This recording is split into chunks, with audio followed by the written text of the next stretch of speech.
Welcome in. Whoops. Okay, let's just do that. Welcome, everybody. So, who would like to give us a rundown on where we are currently at? We made our way back from Wheel Watch. We had a few random encounters along the way, including finding the worst pond ever and a giant humanoid creature living under the earth whose eye was 60 foot and had a giant mouth. We also found a possibly trapped copse of trees where lovers would engrave their initials in hearts. Once we got back to town, we talked and argued with the council and Caliph about where all the troops had gone and what was going on. There was a note from Cudgel that Juniper picked up and read. Worried glances were exchanged. The party read it one at a time. Nobody reading it out loud. The note said, "I have no choice. Lead of the army has been given to Bakaris. It's a trap. Come quickly." The heroes requested / demanded some horses and persuaded the council, mostly Caliph, that mistakes were made and consequences need to be minimized if possible as soon as we can. We headed to the west gate and secured horses and a wagon to head west towards where Cudgel, Vendry, and a decent amount of Calaman's armed forces were gathered in what they thought would be an easy routing of a minority portion of the Dragon Army. Okay. Very nice. You guys also procured a wagon, and I think Bjorn... I hope I had push to talk down. Yes, you did. You guys also... Bjorn also went to the magic shop to try and commission a few items, which I believe you guys did get a couple things, and he was rude to Arcane, and she basically kicked him the fuck out. I didn't commission items. I was buying health potions. Yes, that's what I mean. Before Sorry. we were leaving. Yes, correct. They wanted me to ask about something else, but that's what she shut me down on. She shut you down on the spell scroll. You guys did get the potions you were looking for. Yes. Okay, and without further ado, let's start, shall we? So, you guys have procured and you have headed out of the gate. It is roughly 8 a.m. We need an intro song. What? An intro song. What do you mean? Like for the start of each game, an intro song. What the fuck are you talking about? Like an intro to a show, like the song that plays at the start of each episode of something, you know? Do you have one? Dragon Ball Z. I'm just saying we need one. Oh my god. Okay, so you guys head out the gate at 8 a.m. So, one question. We were made all aware of the note, right? That was shared between us. It was passed. Yes. 1-to-1, that's right. As we go, I do walk beside Padraig and under my breath, so it's fairly almost a whisper, I ask him if he thinks that it's treason or if Bakaris is really just a stupid idiot. ¿Por qué no los dos? Bronn doesn't speak Spanish. It could be both. If I think he's being used as a what's the word? A person you can take advantage of. Puppet. Yes. Yeah, Patsy, like puppet, one of those. Like I think that's what's going on with Bakaris is he has these grand aspirations and ideas, but he's too into himself, and someone is taking advantage of that. And what power or whatever as a noble he had, because he was able to get this done in Kalaman and get the forces split between two locations at a time that is probably behooves the dragon army more than us. Mm-hmm. I don't think No, anybody's planning on making him like a general or a mayor of anything. I think that's just going on in Lucaris's head. Yeah, I agree.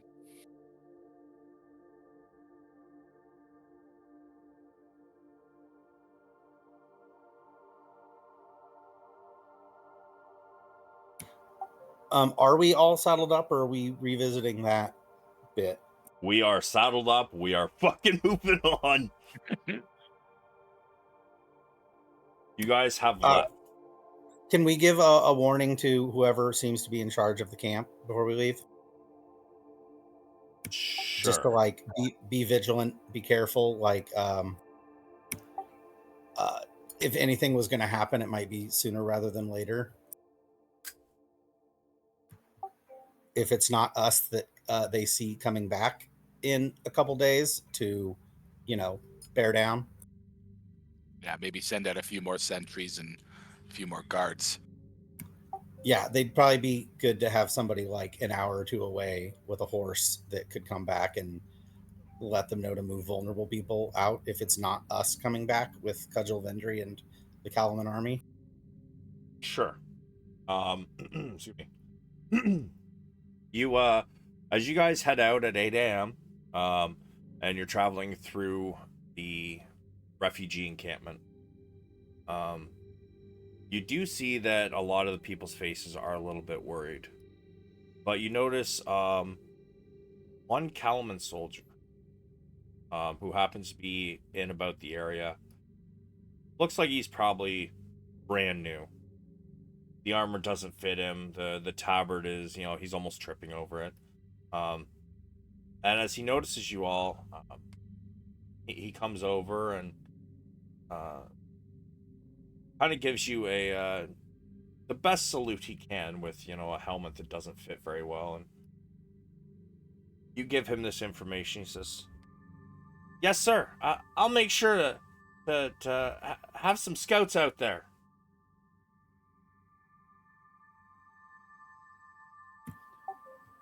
He's not the only one we were able to talk to, is he? I mean, most of the people here, they're old or children. Even most of the refugees, you notice, you don't see any of really fighting age. The ones that were helping with the training before? Yeah, they all seem to be gone. Oof. I'll salute him back and say, do your best. It's all we can ask. And hopefully it's us and the rest of Kalaman coming back in a couple days. Yes, sir. And you see him hand off the bundle of food he was handing out, and he kind of hands it out to this child, probably about 12. Says, "Here, hand this out. Make sure to give everybody a piece about this big." And he kind of breaks off a piece from the loaf, and the child looks at it and goes, "Okay." And he waits for a moment, and you guys, as you guys are heading off, you can kind of look back, and you can definitely see that he's watching for a moment, see that the child is giving, the appropriate size. And then you see the very young soldier head back towards the gate. Give me a perception.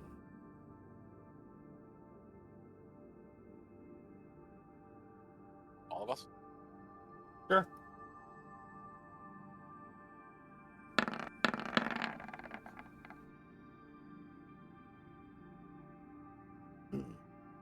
Bjorn, you hear as he gets close to the gate, "I need a horse." He's asking for a horse. Does he think he's coming with us? You heard what Padraig said, right? Yes. Maybe he's gonna. I mean, maybe they already have scouts. He's gonna check on them, or maybe he's gonna find a spot to set it up. I have no idea. I thought he would send someone older and more experienced. There's next to no soldiers left or people of fighting age. Like I said, pretty much everybody's gone. That's why there's 2 people per shift at each gate. Yeah, instead of 15 to 20.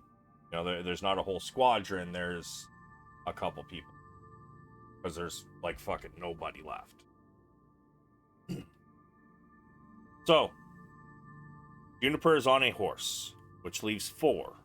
2 of those are pulling the wagon, which leaves 2 horses. Who is driving the cart? Who is in the back? And is anybody riding on a separate horse?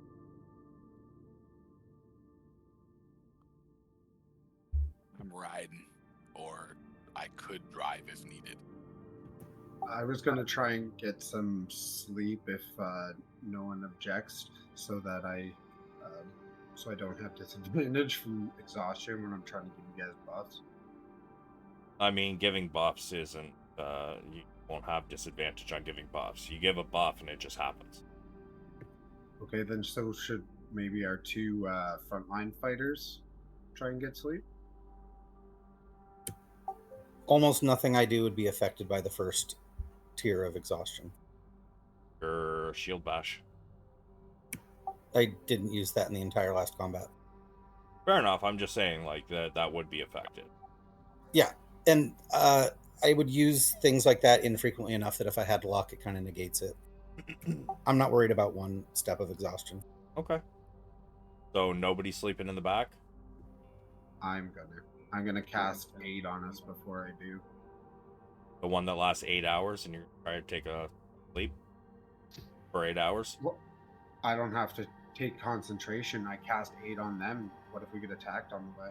Okay. And then I get the spell slot back and I can cast it again afterwards. Sure. I was just asking for clarification on why. That was all.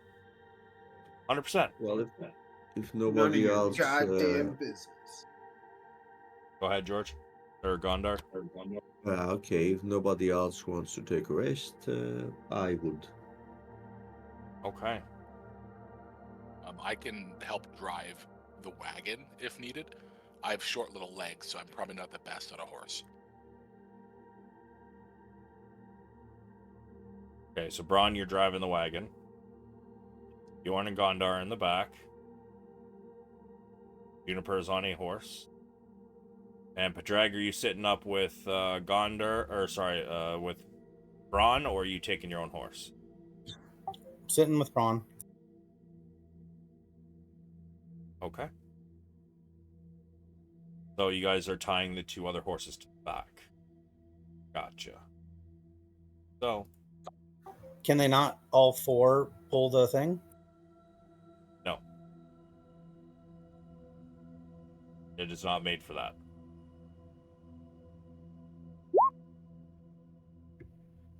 So you 3 can each add 5 maximum hit points.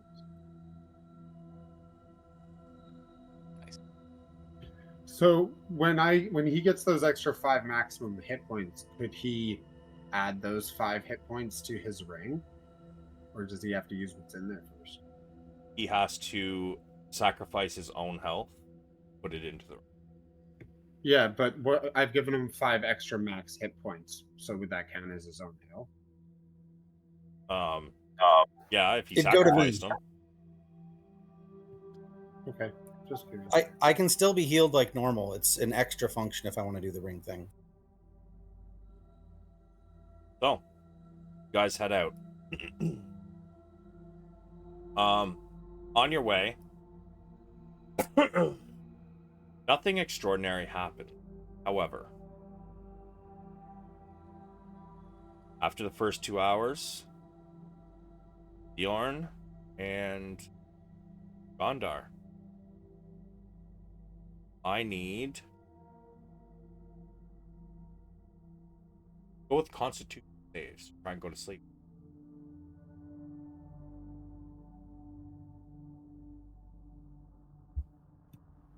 Am I able to use? Oh no, that's not for save. Guidance isn't for saves. No, that is bless. And if you're trying to go to Okay. sleep, you're Oh not going yeah, to be able to sorry, I'm concentrate on thinking- it. Sure.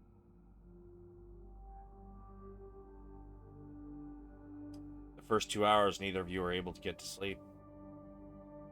Next 2 hours passes by. Give me a con save, both of you.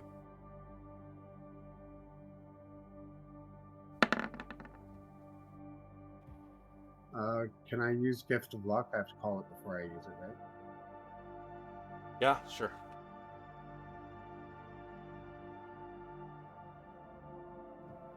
I don't even need it.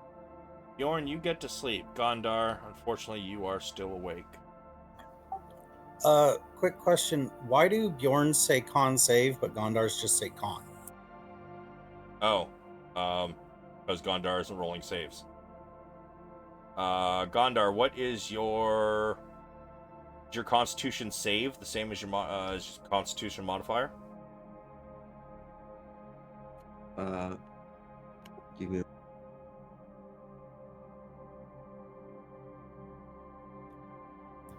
Yes. Okay, so it's not going to make a difference at the moment, but Gondar and Bjorn, as you hit the 6th hour, 2 more con saves, please.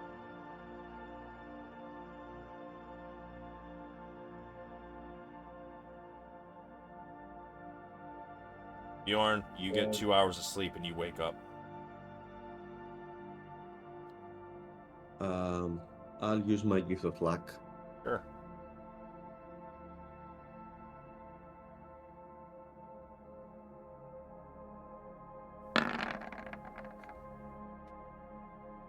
Wow, your dice are making up for them like bunching at 20s in a row last time, eh? Yeah. Sucks. Yeah, as you guys finish your 6th hour, Bjorn, unfortunately, you only get a short rest. Gondar, you have gotten no sleep at all. There's still another 2 hours left, but you are both aware that you will not be able to get your long rest in back of this, as it is far too bumpy. Small rocks in the road, you can feel almost your entire body kind of bouncing up in the back of the wagon. Can we at least take a short rest? Yeah. Yeah, just sitting in a wagon is short rest. Yeah, you get your short rest. But unfortunately, no long rest. Before the short rest, do you want to redo luck on anybody who's used any charges? So I can ritual cast mine. So I can You ritual cannot. cast in the back of the wagon, right? You Gift of cannot. Luck? It's a ritual spell. I can. You cannot cast a ritual. That requires concentration and... What do you mean? You said I'm not sleeping anymore. I'm aware. You didn't listen when I explained it last time. What I said was, you cannot ritual cast in a wagon that is moving. It is far too bumpy. Yeah, since we need a couple of hours to get there, I cast again Gift of Luck to everybody, including myself, and take a short rest afterwards. Alright. You guys continue on. What time is it before you go further? Just so I know when Gift of Luck runs in. When he casts it, it would be 2 p.m.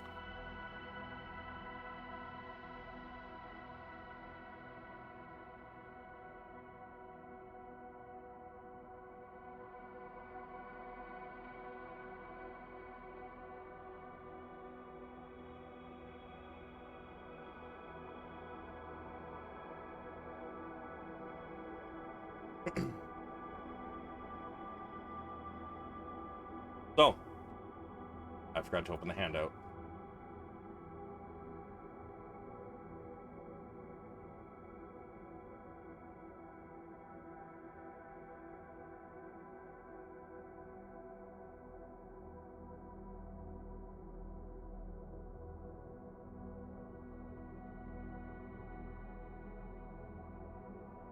You guys begin, you're pretty sure you're getting close to your destination.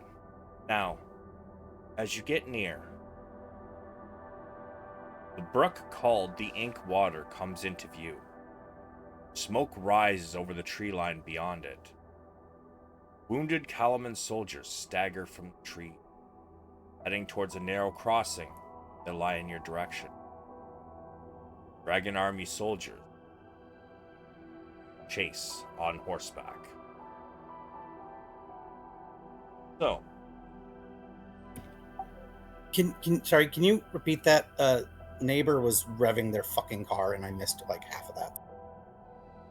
as the brook called the Ink Water comes into view, smoke rises over the tree beyond it. Wounded Kalman soldiers stagger from the trees, leading toward a narrow crossing that lies in your direction. Dragon Army soldiers give chase on horseback. As you see this, what do you all wish to do? Can I see Juniper since she was riding ahead? Why is she behind? Okay, let's do it. She wasn't riding behind. She was actually riding like pretty much right in tow with you guys. So yes, you can see her. We need to intercept them.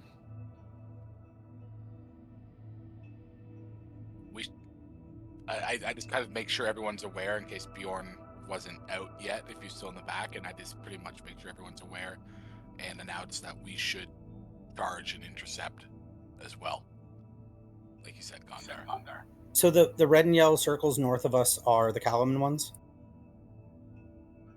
You mean the ones that say Kalaman soldiers? I can't read that. And then the tall oval ones are Dragon Army? Indeed. Okay.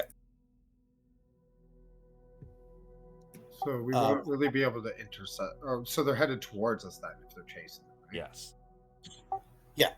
So does anybody have animal handling? He asks in character. Nope. It's hit and miss with me. Sometimes I am quite skilled at it, but sometimes my appearance also swoops. I'm not saying to waste a slot on Speak with Animals, but I have seen you talk to animals before. I would jump down off the bench and say to Bjorn, secure the horses and the wagon. What would you like me to tell them? I don't know. Bronn, start Hang out, don't run away. Alright, so I'll cast Speak with Animals and look at them. Beautiful beasts, we ask that you wait here for us and not run away. We need to go defeat those bad men over there so you do not get hurt. Are you just talking in your normal self? I use Speak with Animals. Oh, you did burn the slot for that? Okay. It's not a slot, it's just my... Oh, your Bandor. Okay, sure. Give me animal handling at advantage.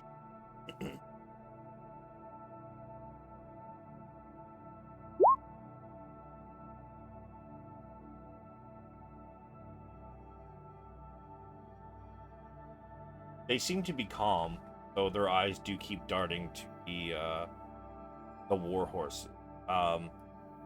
You do, by the way, these horses do have armor on. They are war horses. So they are they're used to battle. Did Juniper dismount, or is she still mounted? She's still mounted, about to take off towards them. Okay, I'm gonna go north on foot. I'm not sure how much movement I can do before we're rolling initiative or whatever. We pretty much are, honestly. I was just that's kind of why I was How asking deep is what that you guys are river up doing. there? What time of day it is right now? 4 p.m. Can I do movement before initiative, or Nope. Okay. Like everything that's happening is already happening. Well, I asked what you guys are doing because I kind of assumed it would be like super quick. So, Okay. give me one moment. Just opening the last stat block.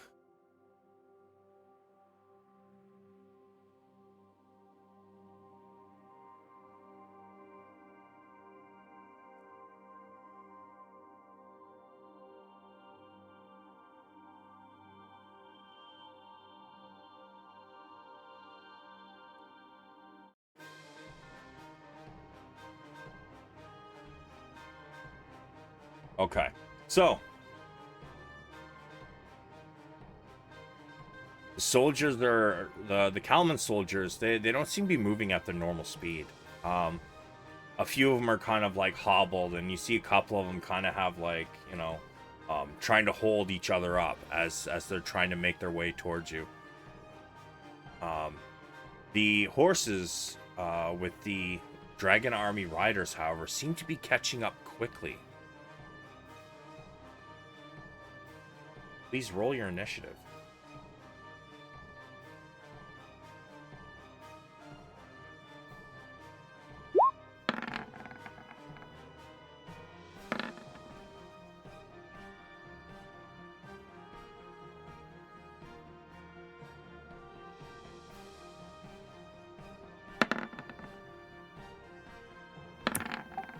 what do I click to do it from my character's peg?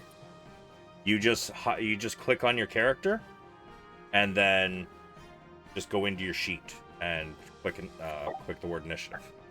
Okay, I think not clicking the character is why it never showed up in the turn order. Yep, probably.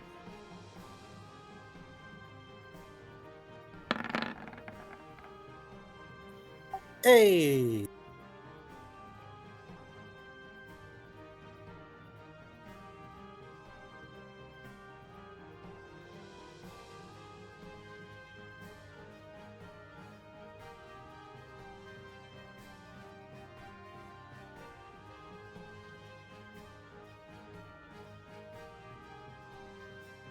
Womp womp. I want a 17 or an 18 too. One. I think I've rolled a 17 on initiative like almost every single time. Bronn said he was charging, but hit the ground and kind of rolled his ankle a little bit. Was like, oh fuck, fuck. You're charging the best you can with them little legs. Yeah, he's trying. Very dangerous over short distances. You know the deal. Can I also ask the horses to just move over off the path? So they're not standing in the middle of the path. You are very quiet, sir. I can't hear you. I said, can I also ask the horses to just like move over off the path so that they're not in the way of all these things charging down this path? Sure. Ah, beasts. They're coming very fast. Would you mind maybe moving just off the path for us so that you do not get hurt? Maybe behind a bush?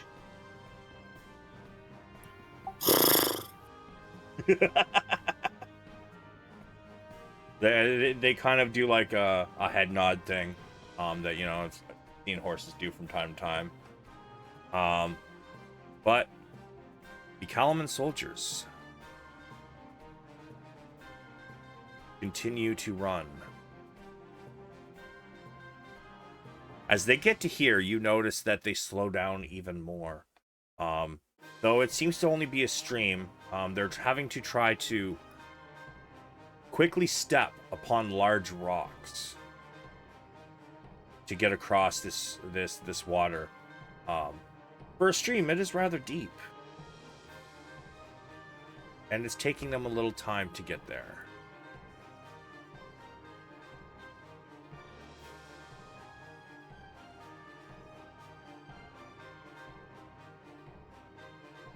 However, the soldiers, they speed along.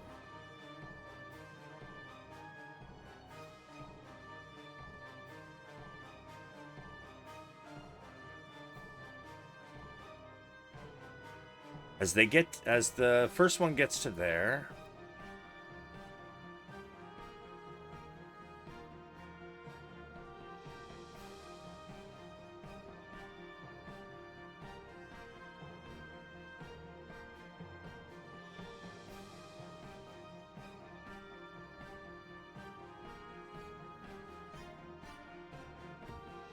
For the spout, sorry, go ahead. they speed along the path. And the first one makes an attack at the first Kalaman soldier. The Kalaman soldier manages to get his shield up to block the blow. And his ally manages to keep him aloft, keep him from falling down. Gondar, you're up. Okay. Well,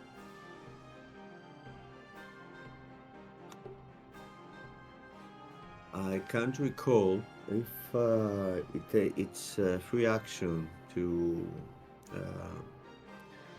use my winged boots or not. Doesn't say in the item's description.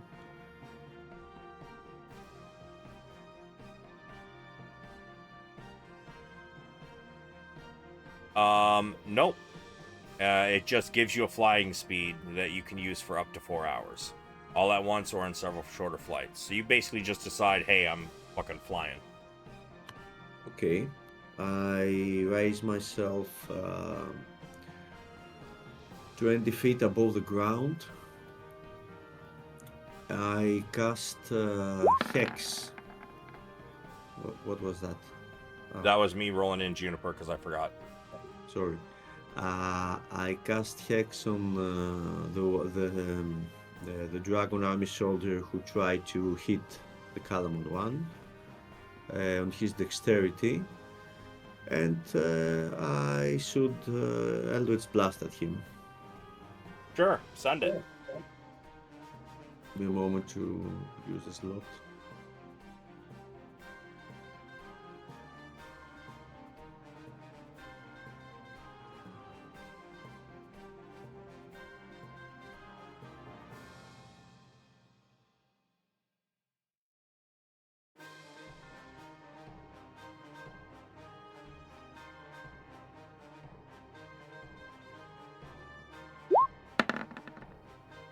Sorry, I left the advantage zone.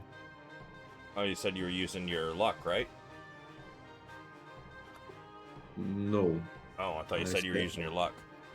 Yeah, unfortunately, your first one goes wide and misses the target.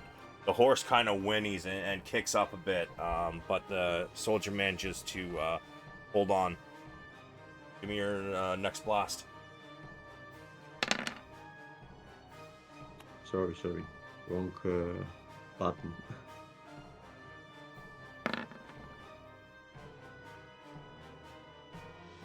This one, as it's rearing up, goes wide. The horse kind of lands back down on its two front legs and does like a circle as the man gets ready to prep his next swing.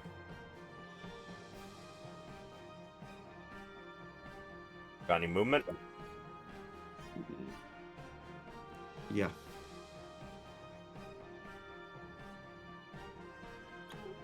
I'm 20 feet. No, I can't move that much.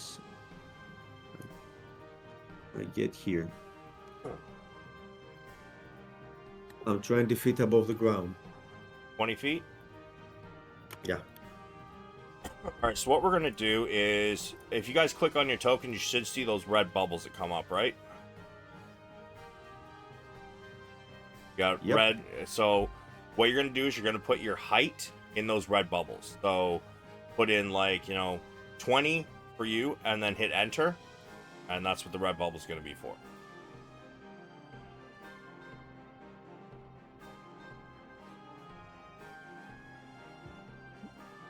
My height's 7'2". What would that be? I think this is just flying height. Yeah, flying, dude. Flying.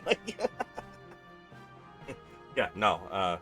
That your actual physical height doesn't matter unless you're in a something with a low ceiling or something. Sorry, I was reading my spells and I heard you guys click on the red thing. Yeah, that's just so that you guys can see what I'm talking about. In case you guys are flying at some point, you need to put your height in there. There's something wrong with my sheet. It says that my spell save DC is 0. What?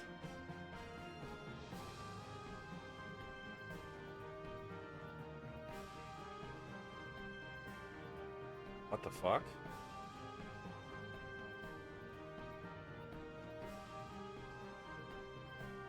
Is it because I clicked on the red bubble and now it says 0 in the red bubble? Wait. Your spell save shouldn't be. Okay, hold on a second. Okay. Hold on a sec. Let me fix that.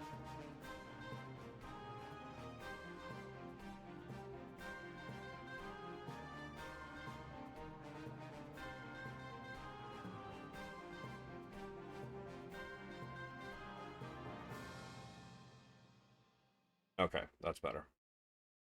Let me just fix that.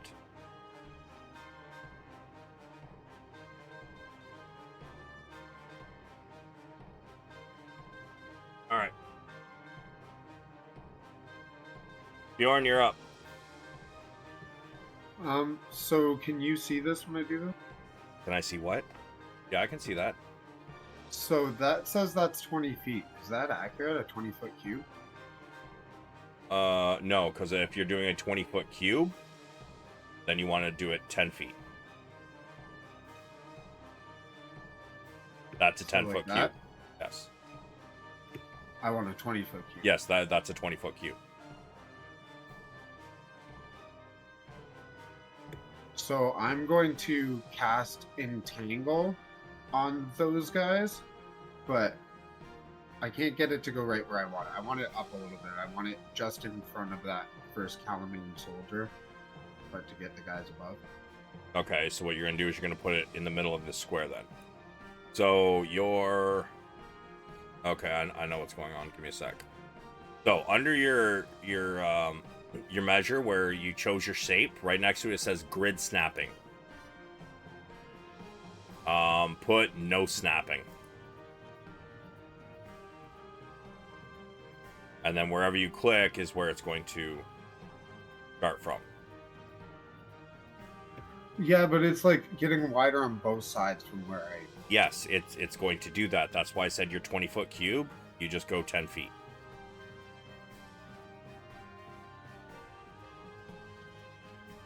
Can you just make me a cube? I swear, I can't fucking get it. Okay, fine. Go back to your measurement.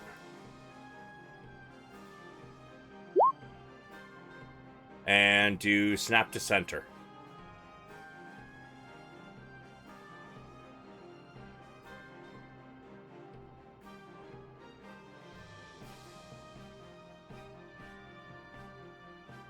There, you're good. Are Yes. they all in that? Yes. So that's what I'm doing in Tangle. Okay. The post entangle. Oh, you already Yeah, did. you did. Okay. It is. Let's turn. Train a creature in the area when you cast a spell must succeed on a strength saving throw. Okay, so that is going to be the war horses.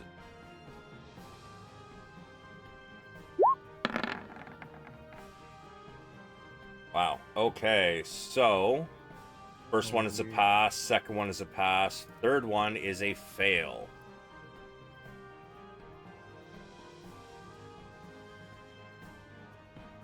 All right, then I'm going to move a little closer. Okay. Is that a tree or a bush that I just moved to? Any rocks like this crossing here, any of these bushes, this is rough terrain, and they are bushes, not trees.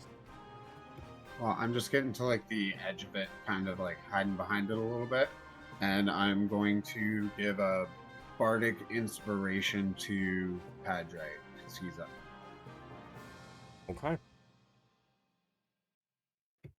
That's it. Padraig.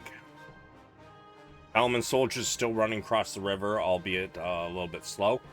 And the horsemen have gotten very close to them. What would you like to do? I would like to move. Oh, it's not showing me distance. I think that's 1, 2.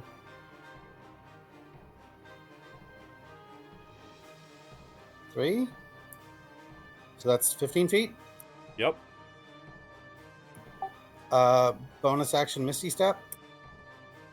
Sure.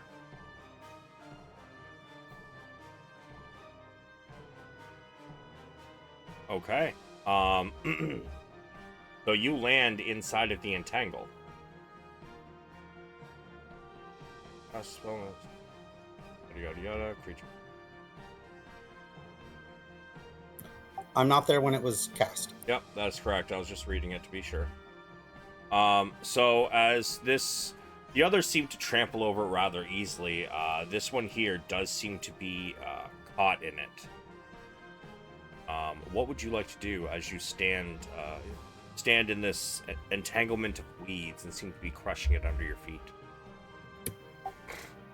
Cantrip Word of Glory. All right, post it for me real quick. Sorry, Word of Radiance. All right.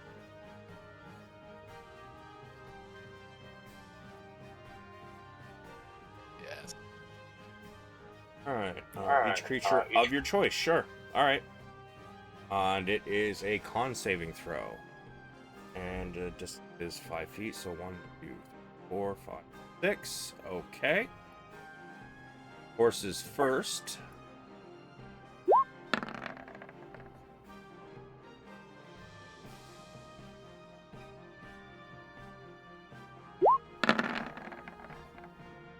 So, and your spell save is 15. Okay. We have, so from right to left, we have a pass. So takes no damage. Next one is a fail, so.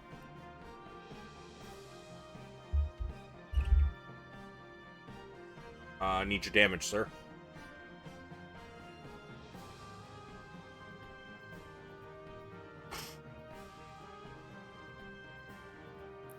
Finding it.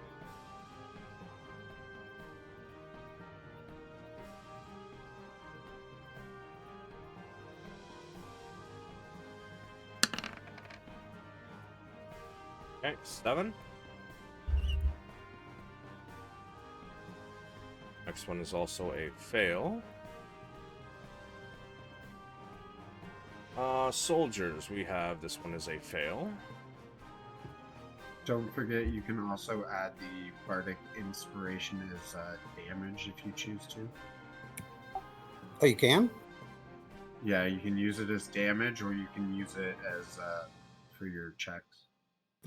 Oh, then I would add it as damage. I thought it was just for saves and ability checks. No, hold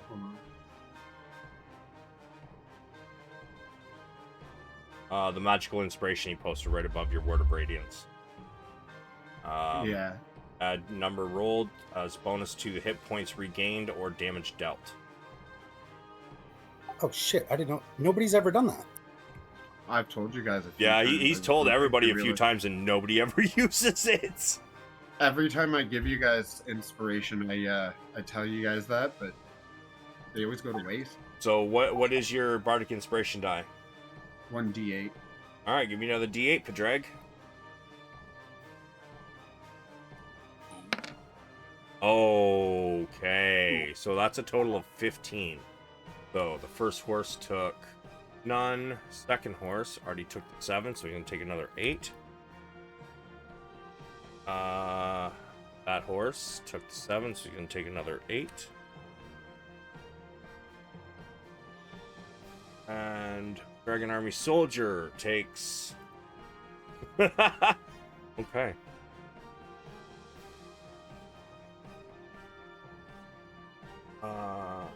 That one is also a fail, so...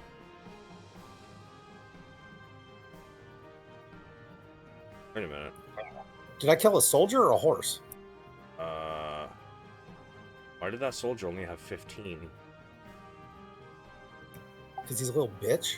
Nobody hit him yet, right?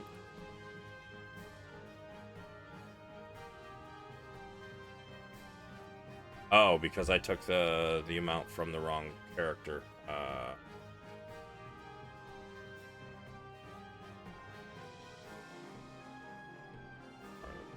2 minus. Sorry. Yeah, no, I calculated that wrong. That's why. Next soldier was a fail.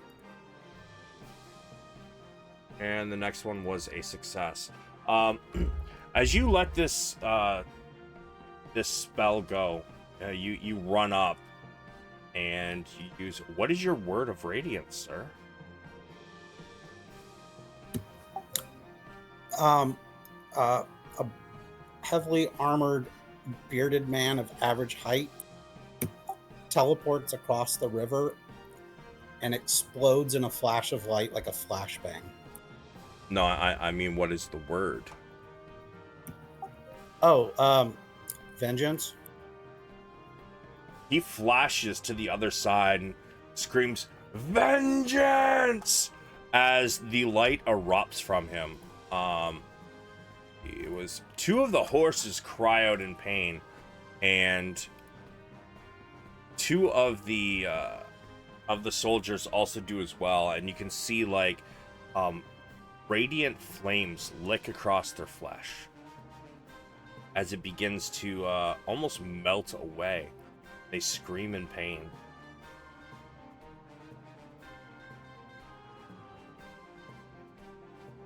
Bronn, you're up, my guy. Bronn is running forward the entire time, kind of hasn't broken stride since he left the wagon, and right before he hits the edge of the bank, he shoots out 3 blasts of his scorching ray, and he's going to target this guy, and with 2 blasts, and then a 3rd blast to this guy, kind of as the word of radiance explodes. And can I use all 3 of my gift of lux? You sure can. Sweet. I'm gonna do that. So here they come. All right. Wait, never mind. Under your attacks, my boy. Under your attacks. Yeah. Here we go. Send them all, my guy. Okay. Yeah, they are all hits.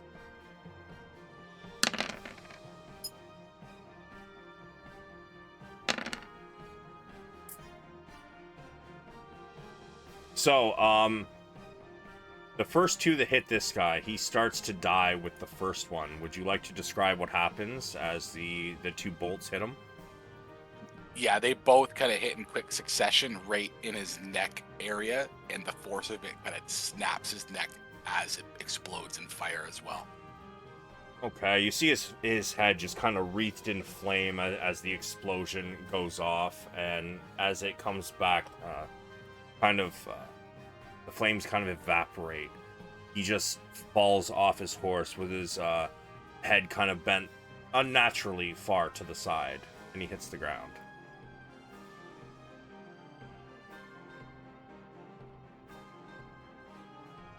The next bolt. You want to describe what happens with that last bolt? Yeah, this one, it's more like the heat made his head go backwards, and the fire damage, he like inhaled the fire, so he's like choking on it as he has his head back in the air. Yeah, he kind of coughs and trying as he's dying, trying to hold on to the reins. The horse kind of pulls back a bit. Let's see if they stay on their feet.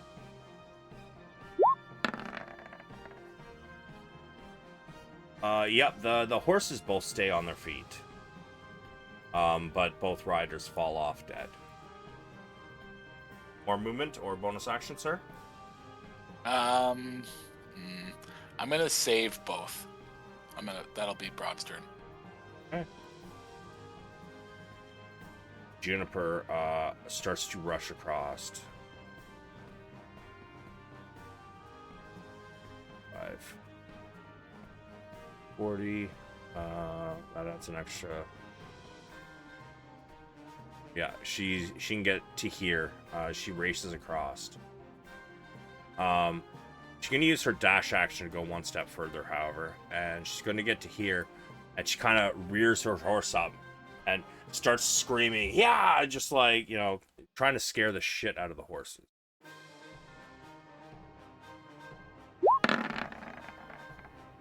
Okay.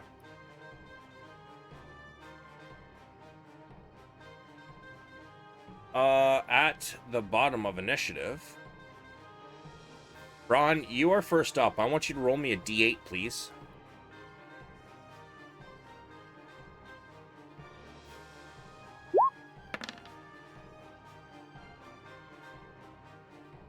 Two.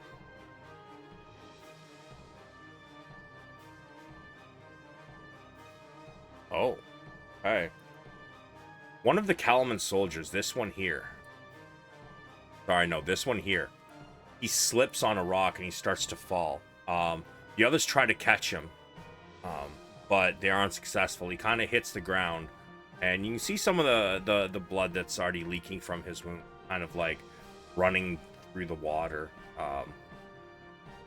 They struggle to pick him back up to his feet, kind of blocking the easiest way through the path, through the stream. Common soldiers, their turn, but because of that, they do not go this round.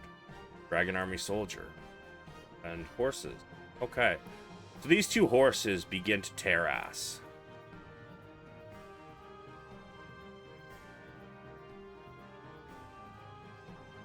They run back across the stream. Reaction opportunity attack. On the horses? Sure. I mean, was the guy not in my threatened square also and then left it? No, he's dead. Oh. Yeah, Bronn just finished off the two of the dudes you smacked with your Word of Radiance.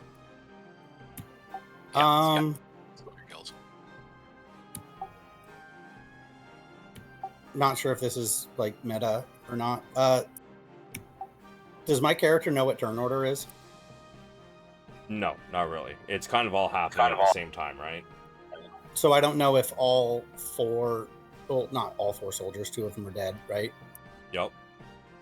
But two soldiers are alive. I don't know if they've taken a turn yet. Yes, they have. How come they're not in the turn order? They are. It's because I got something off the side that I used to roll them in. It's on the GM layer. Oh.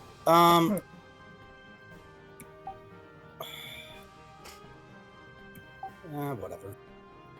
Never mind. Okay. So no soldiers ran away, just two horses. Yep. The horses ran away. That's why Juniper ran up there screaming. It's trying to scare the horses. Okay, and the other one is underneath her. Right. Yeah, she's on a horse. That's why she was able to traverse the stream a little easier, and she had like, with dash, she got like 70 feet of movement. My bad. I lost track of where one of the soldiers was. I thought one of them was getting away. No. This one's dead, and there's one underneath Juniper's horse that's dead.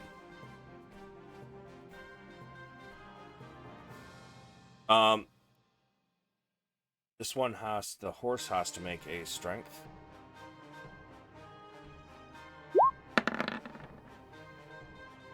It does not get out. So the soldier on its back sheaths his sword and pulls out a javelin to throw at you.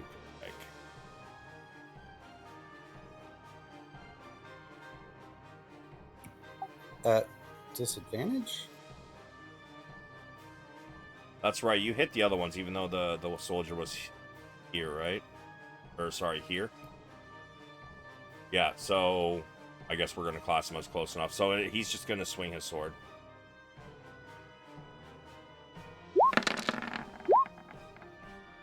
Uh, 7 is a miss. Does 21 hit?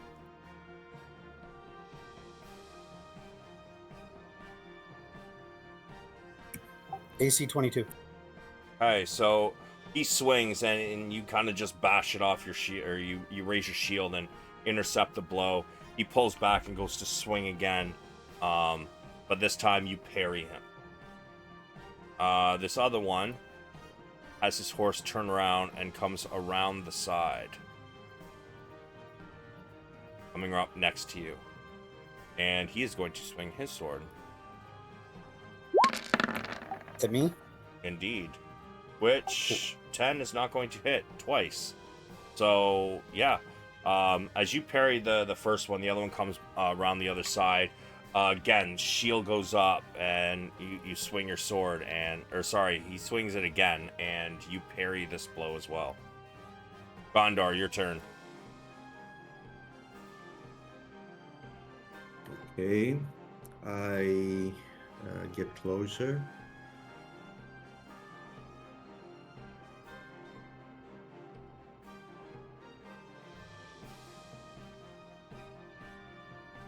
I guess I can't reach him from where I'm standing with my glaive.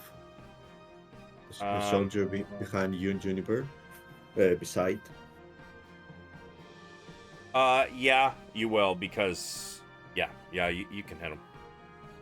Because although it looks like he's like, at the back of the horse, I mean, he's technically sitting on the middle of the horse, right?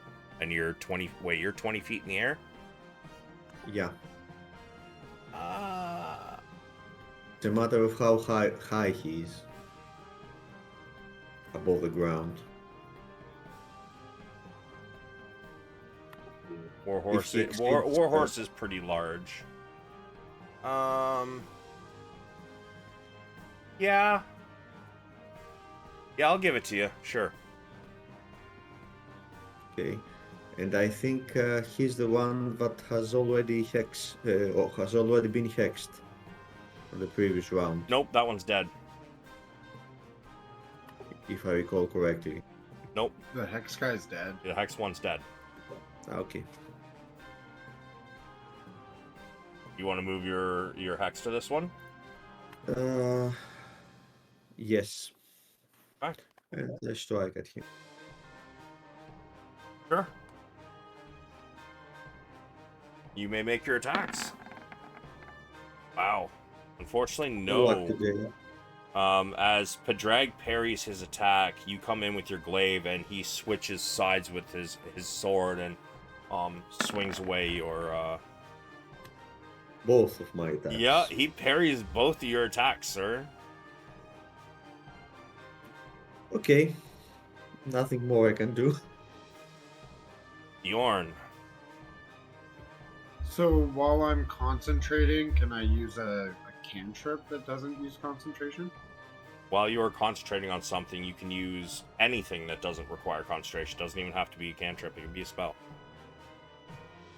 Alright, so I'm going to cast Toll of the Dead on the... by looking at them, can I tell if either of them look damaged at all? Men or horses? The men.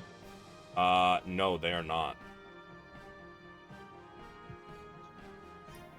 The one to my right saved?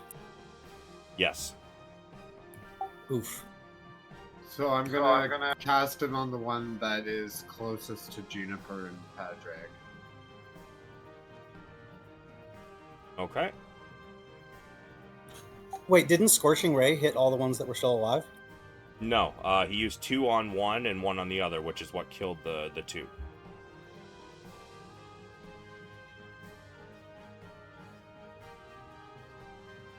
He killed the ones. He finished off the dudes that you hit. One of the dudes you weren't close enough because this guy was over here. He was out of range, and the other one saved. So these 2 have not taken any damage yet. Roll me your damage, Bjorn. Oh, it hit? I don't know. Roll me your damage. What do you mean? You have to do a wisdom save? Yes, roll me your damage.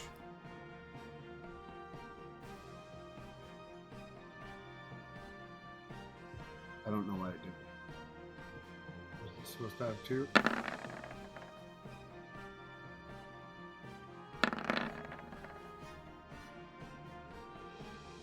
Oh, it didn't work right. It's supposed to be 2d8 now.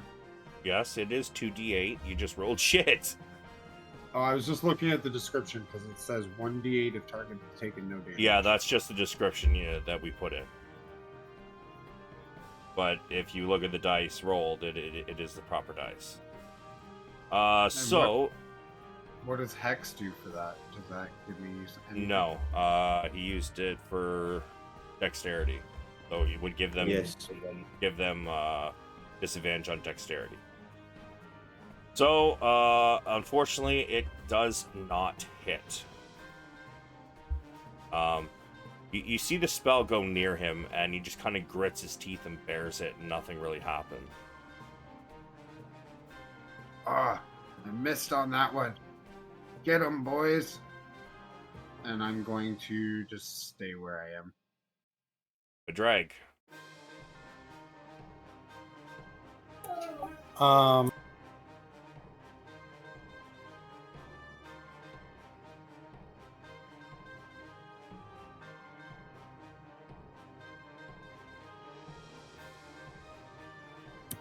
Word of Radiance again? Sure. Roll me your damage.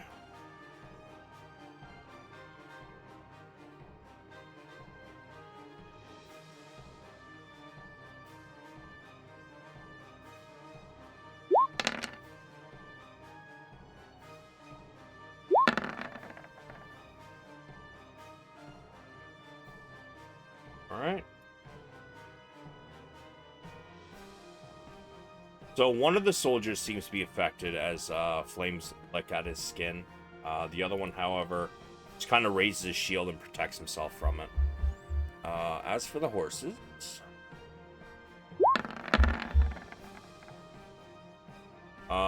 this one's horse is unaffected. However, the other one, who is trapped, dies. You want to describe what happens to this poor war horse?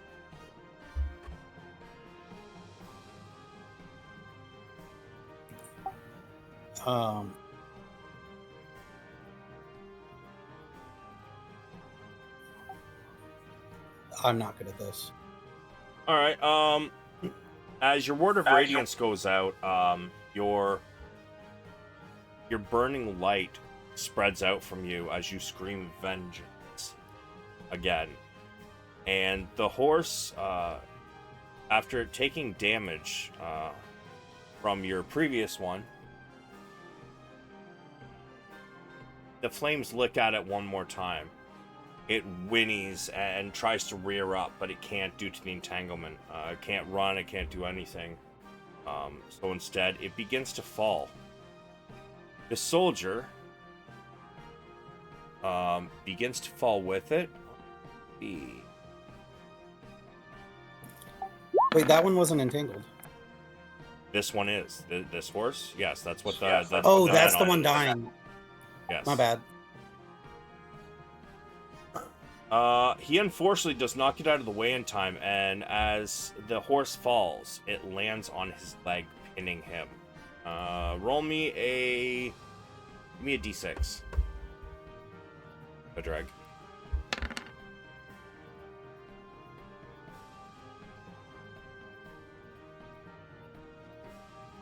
Okay, it pins him underneath, and you can hear a crack as a bone breaks and he shouts out in pain. Got anything else?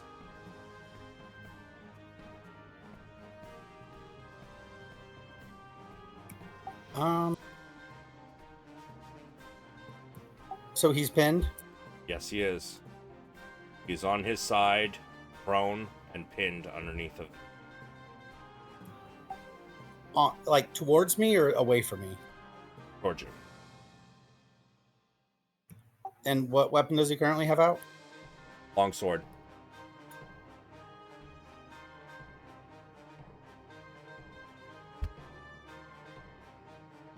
I think I have something.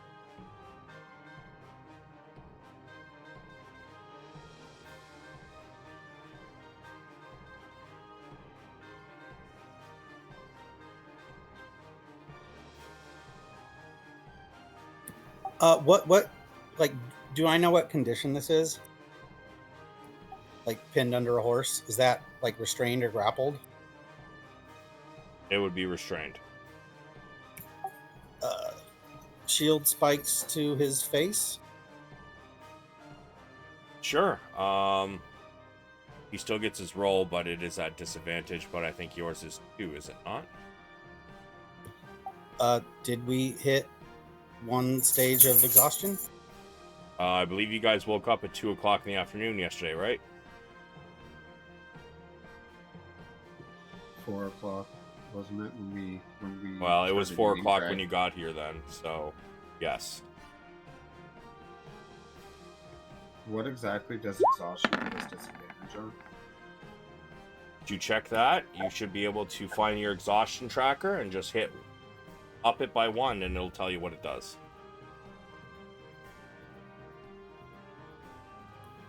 Ability checks.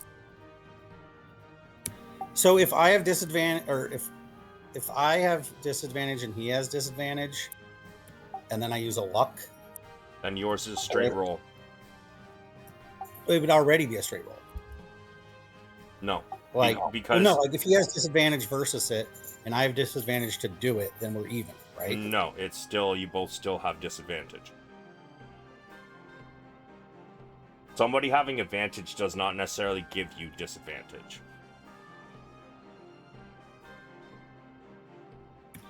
I'm just gonna hit him in the face, straight, like, or yeah, with disadvantage. All right.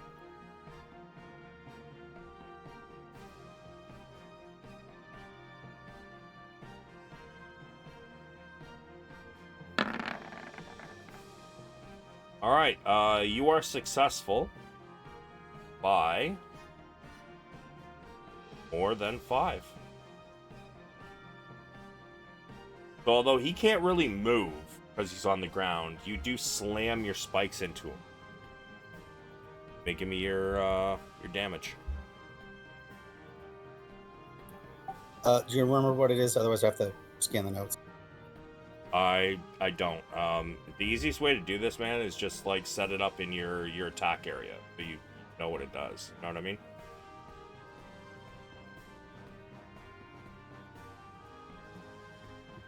Any of my magical items that have like multiple abilities to it, I add them into my feat section so I can just quickly like. You are very quiet again, dude. I don't know why. It said any of my magical items that have like a lot of things to it, I just add them to my feat section so that I can look at them whenever I need to as well. I found it. So this was very successful. Yep. Okay, 1d4 plus 2. All right. What you can do is add that into your add 1d4 plus 2 into your damage modifiers, and then you can just click it and it'll automatically roll it from now on. Okay. All right.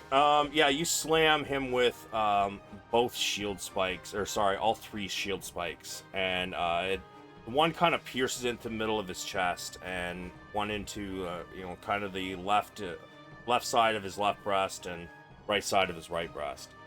And you kind of push in, and he screams out in pain. He's bleeding pretty good.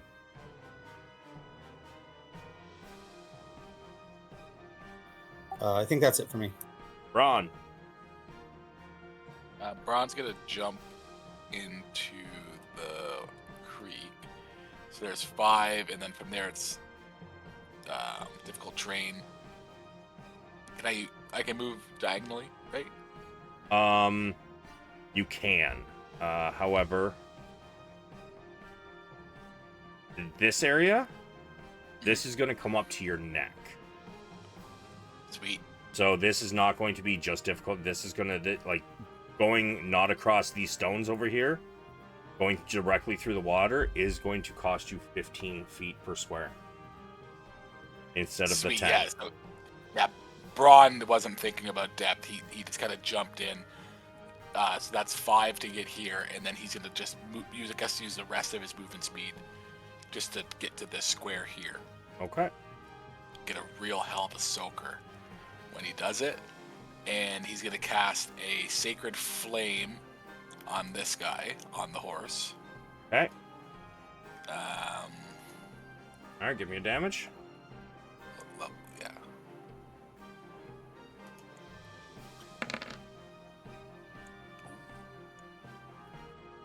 Yes, just your hex. Is it is it just skills using Dex? Gondar? Yes. Oh, so not saves? Not saves. Just checks. Oh god, didn't matter. Wow. Double 8s.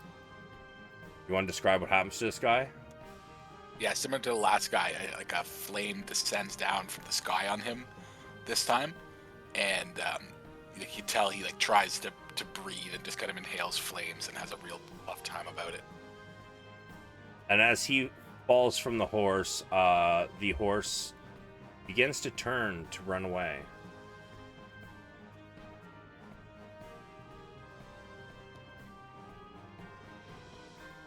Yeah, that's it. All right, Juniper. Her and the horse come around the other side next to you, the dragon. She says, "Wait, don't finish him. Let's keep him to question." I don't think he's going anywhere. Okay. And with that, the other soldiers, Kalman soldiers, will get across the river, and we will end combat. Is my mic better or worse? It's better. I like. Were you maybe just too far away from it? No, I think I was accidentally using the microphone on the laptop because I just went in and switched which one, because they're both called the same thing. Like when I plug my headset in, it says microphone Realtek R audio, or it says microphone array Realtek audio. So I feel like I was using the microphone built into the laptop by mistake. That will do it. So, as combat ends and this man is trying to squirm out from under the horse, Padraig, you kind of stand above him. And Juniper dismounts and kind of pats her horse and just kind of takes him over and leads him to this bush over here so we can eat before she comes back. You all may do whatever you wish, move, whatever. Did anybody... Bjorn's gonna ask, did anybody get hurt in that fight? Just them? Just not right. Just these soldiers here, I think. I might call out, like, search the corpses, and then I want to grab this dude and grapple him or whatever, so he can't get away. Sure. So he's still got his sword and shield in hand. I'm assuming you're gonna, like, wrestle those away, yeah? Yeah. Yeah, Juniper will help you. You guys get the sword and shield away from him. And he looks up as he's kind of like using both hands to grip his leg. Go ahead. Finish it. I also have a question. Ready? Yeah. Stuff like that. I'm also gonna ask the soldiers just for some basic other information, like Are there any more people chasing you, and where's the rest of the group? Okay, well As- let's deal with that after. We're dealing with what's up here right now. Yeah. Drag, do you have a response? I'm just gonna hold him and let Juniper do the questioning, so I'll just look to her. I think she outranks me, and she's the one that wanted him kept alive for questioning. So No, you guys all have the same rank, actually. She's just the one that they have.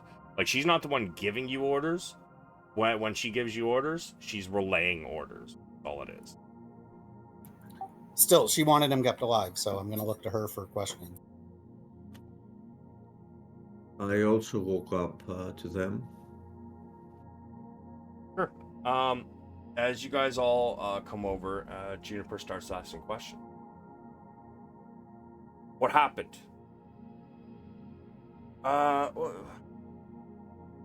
Why would I tell you anything? Because you want a clean death. And not a bloody one. Sir, this does not have to get ugly. For all we know, you were a conscript.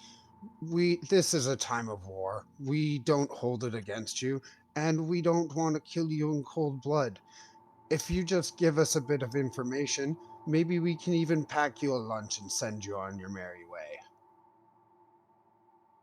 There's 12 or more humanoids here. You got your 6 Kalaman soldiers, you got Juniper, Hem, and the 4 of us. But these ones are not in the same area. They're across the river, my guy. It's within like fucking 40 feet. What would you consider in the area then? Like In the I would area, cons- this is Charlatan's Veneer is for call the power script. So this is for like if you're in front of a crowd. That's what that is used for, right? Well, I'm not trying to stay hidden. I'm using the one where I'm invoking a sense of trust to whomever I speak so that I get advantage on persuasion. Are you being honest or are you deceiving him? As far as I know, I'm being honest. So if he gives you the information that you're looking for, you'll actually let him go? Yeah, because then if I successfully persuade him, then my plan is to modify his memory. Okay, all right. And So then roll me persuasion. is it a straight roll because of exhaustion? It would be disadvantage because of exhaustion. But I also have an advantage. Okay, then yes, a straight roll. Can I give him the help action? What do you say to help him? Listen to the bear. He's the friendliest person I know. And can I use guidance on myself for an ability check? You may. Oh, no, sorry. You don't get advantage though. Even though he's helping, you have disadvantage. You can't cancel out the disadvantage. You cancel the disadvantage. Yeah, you can only cancel it out to a straight roll. You can't boost it from there. So it's a straight roll, and yes, you may give yourself guidance.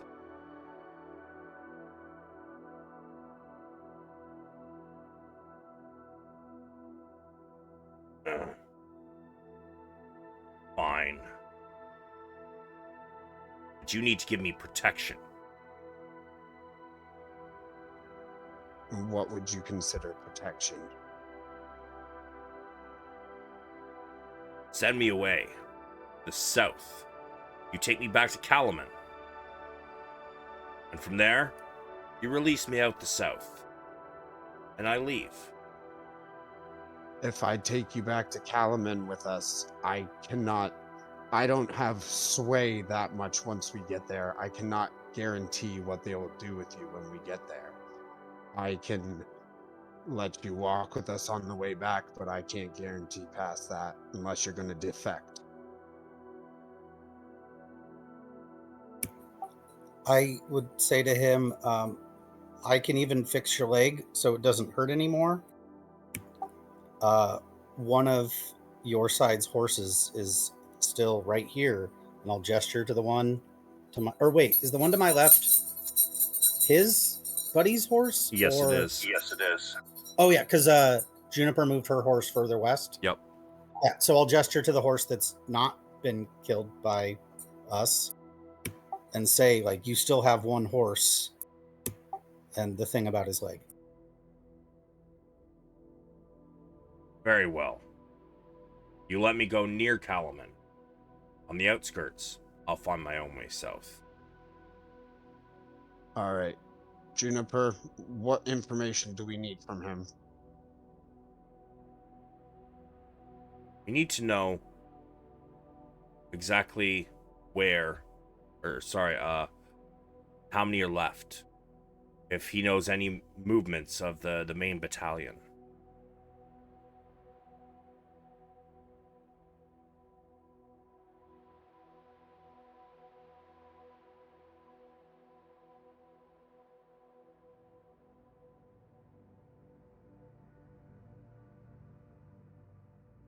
Well, are you going to answer her? Oh, I thought you were going to use your modify memory thing. Oh, I'm going to do that when we're done this conversation Okay. to erase his memory of this entire battle and then send him off. Okay.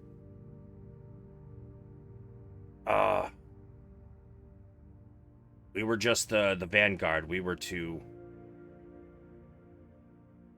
round up the ones who were trying to run. As far as I know, battle was not coming out with either ahead, though many of both sides have fallen. How far away was the bulk of the battle? He kind of smiles, and he cocks his head up and puts uses his hand to put like a cup around his ear. You can't hear it? Can I? Give me a perception. Straight roll. Because it would be advantage without the exhaustion.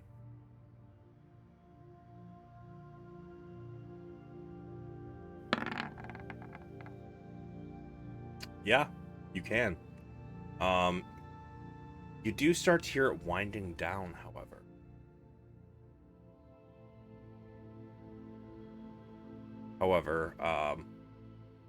As it winds down, you begin to hear cheers. He says, sounds like one side won. Don't know who it is, though. Gondar, can you do the bird thing? What do you mean? To send the bird or to make the bird? Send the fly bird there. back on maybe what color has more standing. Okay. I raise myself off the ground and try to get closer enough to get a look. I mean, unless it's close enough that you think you could just see it by flying up over the top of the trees. I don't know. Okay, we'll see. Sure. So I fly upwards. You fly And try- upwards, but you need to get closer to get a view. I do get closer. So, as you do that, it's going to take you a couple minutes. So we're going to flash back down to Bronn. Bronn, these soldiers are looking very rough. Looks like a couple have broken limbs. There's cuts and bruises all over. You even see one that has what looks to be the bad end of a spear sticking out. However, the spear looks like it was broken off. I let them know that I can help them best I can, but we are mid-fight. I asked them immediately kind of where they came from and where the enemies are. I'm also just looking if any are close to the edge, if I can stabilize any of them. I'm not going to cast any spells at the moment. Okay. You realize that the one with the spear sticking out, he is fading fast. rest of them are still okay, as far as it doesn't look like they're gonna die real quick. However, kind of looking at their wounds, you can definitely tell that, you know, these limbs don't get mended in some way, shape, or form before long, at least set. It will probably lead to some sort of blood poisoning, as the marrow will leak out into their bloodstream. These men need. You all need medics. Can I stabilize any of them, or is it kind of a different scenario that none of them are too close to death? So you're like talking, you want to use like a medicine check? Yeah, essentially. Right. So, you begin to take a look at the one with a spear in the side, broken spear in the side, and you kind of give me a medicine check. Oh,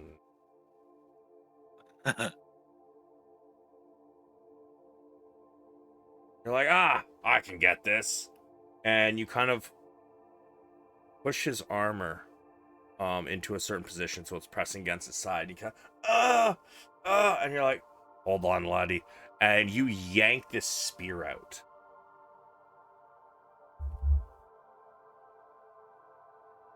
Far too much flesh comes with it.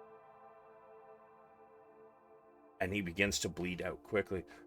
And he starts to fade. Should have used guidance on that one. For the number of them that are there hurt, how, like, everyone's bleeding, everyone's in real tough shape? 5 of them just kind of like start to back away from you. Other than one who starts to scream, "What did you do? He's dying!" Do I hear that? Yeah, I'm gonna say it's a little hard not to. However, you were still kind of in the middle of that exchange you were having at the moment. What's happening down here and up there is it's simultaneous. I raise my hand forward and I say, it's part of the process. Part of the process. As I cast a mass healing word on them. Okay. All. Give me the roll.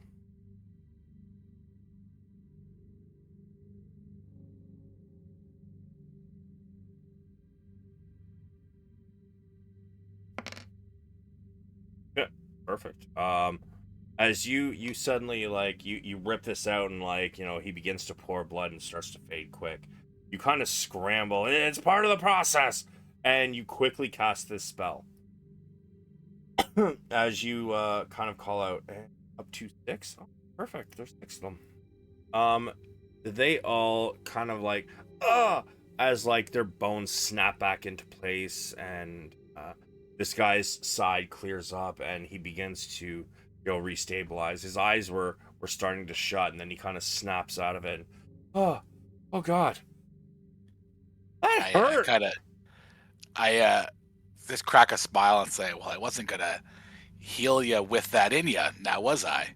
And I just disregard the fact that I almost killed him, and just keep on looking at the rest of them.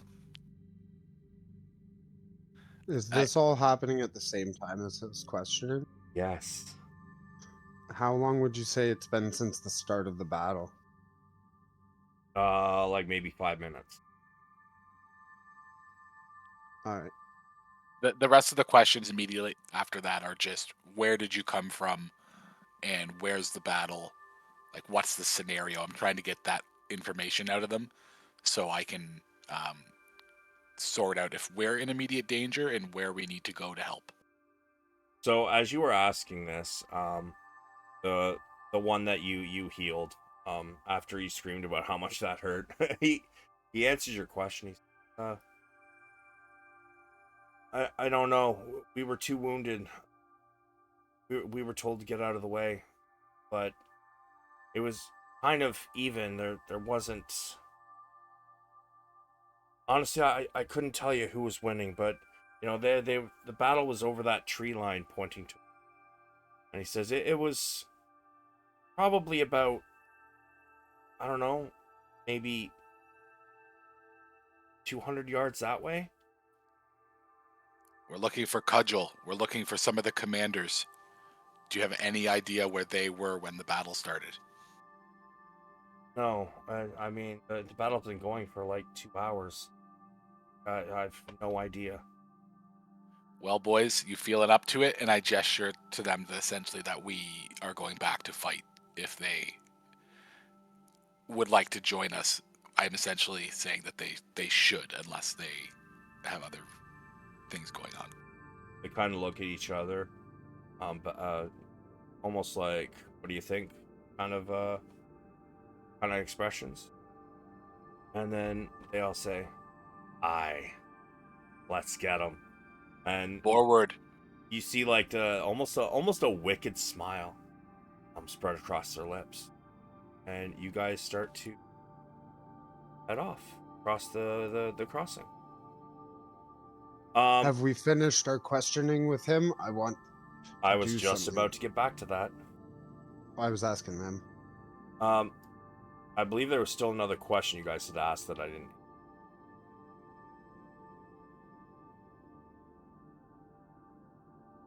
You guys asked who was winning, where it was. I will say about this time, Gondar, you do get up to the, Yes. you get up above the tree line, and you can see as several of the people that are left are cheering. You see many more that are just as solemn. You need to be sorting through the corpses. People that seem to be looking. But something draws your eye as directly underneath you, you can barely spot it through the tree. You can hear it. 6 horses start heading south through the tree. To the direction of my comrades. Yes. Okay, can I see the riders? Sorry, not 6, a dozen. My bad. You Okay. cannot, unfortunately. You can hear them, and you can definitely see that something moving, and you can, with the sound of the hoofbeats, you can tell it's mounted Okay. people. I rush back to my teammates and try to warn them that someone is approaching on horseback.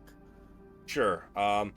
So your flight speed is equal to your walking speed, yes? Yeah, 30 feet. Okay. So as you crest the tree line coming back this way, you do see, I'm just going to use this one here, see 12 mounted humanoids heading towards the group. However, Do they have any insignia? as you look down, you can see the Kalaman colors. Okay. Well, I Um, shout to their leader, "Ahoy there!" no, they kind of like, as you call out from above them, a good like 100 feet, they kind of stop and they're like looking around, and they notice that you know, like the tree line is way the fuck back here. So they're just breaking the tree line, right? These guys can't see him yet. So as they hear a voice, they start looking around and trying to figure out where it is. Up here, I shout as I'm descending towards them. Yeah, so like they're going at like 60 feet. So like at this point, as you're calling out and they're looking around, like you're behind them a little ways, but they do kind of like, one of them kind of looks up, "Hey, up there!" And they all pause and they spin around, and they seem to be getting their armaments ready. No need for that, guys. I'm with you. I'm on your side. And I try to land in front of their leader. Yeah, sure. So yeah, you land in front of them. Who's in charge here? The one in the front says, "I am." Do I know of him? Do I know him? Have I ever seen him No, in you the haven't. city? Okay. Um, I guess that we won.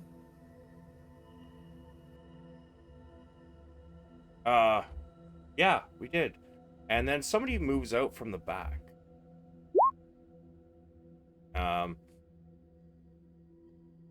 Second horse kind of comes around the side, and he gets to, in front of the small battalion of mounted riders, and says, "Gondar?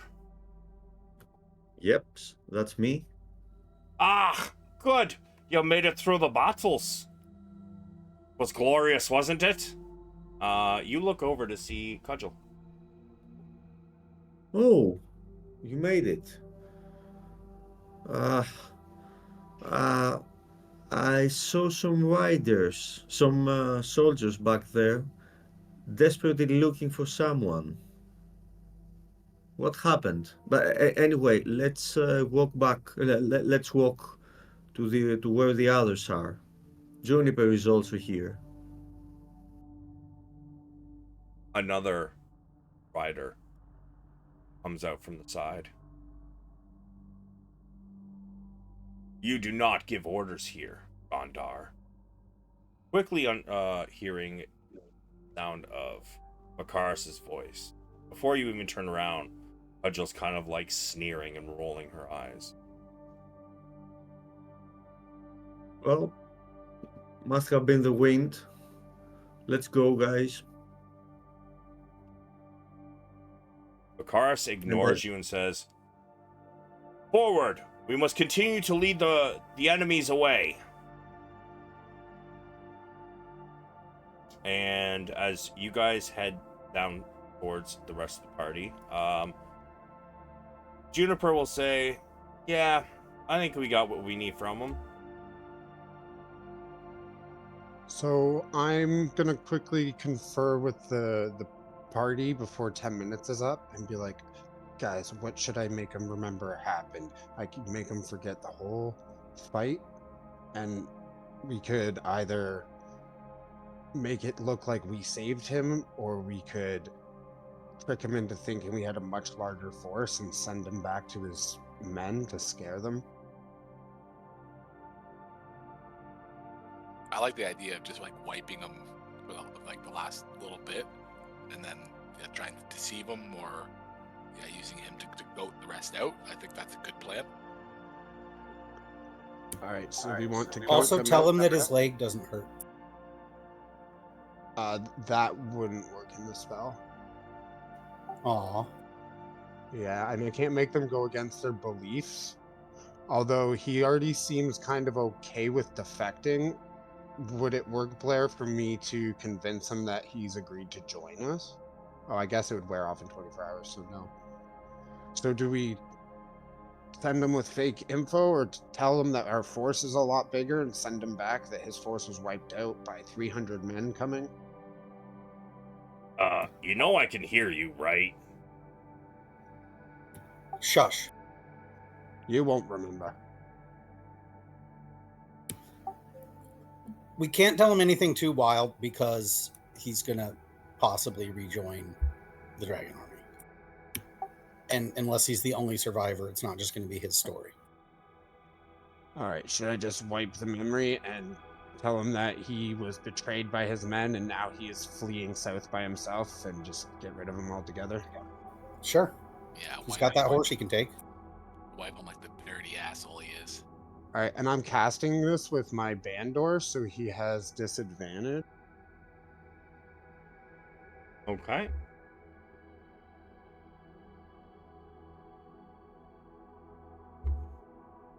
Richard. It's going to be a straight roll because you guys fought him to begin with. So he has disadvantage on the roll. However, because you were fighting with him, he has advantage, so it cancels out to a straight roll. Would it count as fighting him because I'm not fighting him anymore? Yeah, no, it does not matter. Failed save, target becomes charmed, yada yada. You can alter. 10 minutes within the last 24 hours. Yeah. Is the roll on the erasing the memory, the new memory, or both? It is on the entire spell. Okay. You can permanently eliminate all the memory event, allowing the target to recall the event with perfect clarity. Change its memory of the details of the event. Create a memory of some other event. Speak to the target to describe how. Okay. So, you can do a saving throw.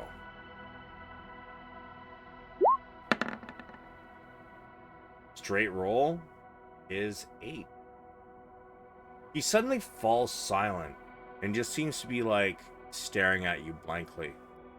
Like he's not fucking there. Where would he have been 10 minutes ago? Would that be him chasing the Calaman? Yes. You were chasing the Calaman soldiers, and suddenly an arrow or you got hit in the leg from behind. You turn, you see it was one of your own men. A betrayal? Why would they do that? He yells at you, "You're a traitor!" And they start attacking you. Some people showed up and killed them and left you on your way. Told you, if you leave the army, we will let you live. But you must go now. You want to head as far west as you can. Get on your horse and go. One thing you guys are forgetting real quick before you What? let the spell go. Still pinned under a horse. Can I push the horse off him while this is happening? I would say you Well, cannot because it takes concentration. I can pull him out. Sure. I'm already holding him. He has this just like not there look on his face as you kind of like grab him by his arms and like pull him out, and the twisting of his leg, although you can hear like the broken bones grinding together, he doesn't seem to be affected as you pull him out. His one leg looks like it might be a little elongated considering the other one. But Bjorn, you finish casting the spell. You've given him his memory. I would like to help him over to the other horse. Sure. You kind of like drag him over, and you pick him up, set him on top of the horse, turn it west, and you just slap its ass. And I'll tell him, you used to be an adventurer like us before you took that arrow to the knee. Okay. He doesn't even say anything. He seems to just be looking straight ahead as Bjorn still is holding concentration on the spell. I'll say head west and spank the horse. Yeah, sure. And him and the horse walk off to the west. Did anybody check the corpses while that was happening? No. Nope. I just got here. Well, it just so happens that as you guys are finishing all of this, Gondar, you are actually lagging slightly behind because they have double your movement. But you guys, the group down here, a dozen mounted soldiers seem to be galloping your way, heading south toward the crossing. You guys can see Calaman's colors are visible on these soldiers' armor despite the dents and stains of battle. It's easy to pick out Cudgel among the riders. However, another rider seems to stick out. Lord Baccharis, riding slightly ahead of the rest by a few feet.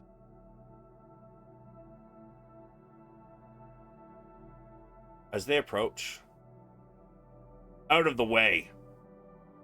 We're leading the last of the Dragon Army soldiers away, but the rest of our force can retreat.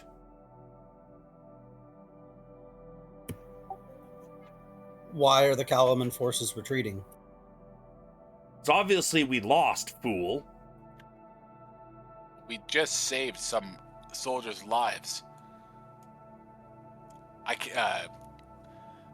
It's an interesting move to bring our soldiers out this far. We heard this was your call, Bakaris.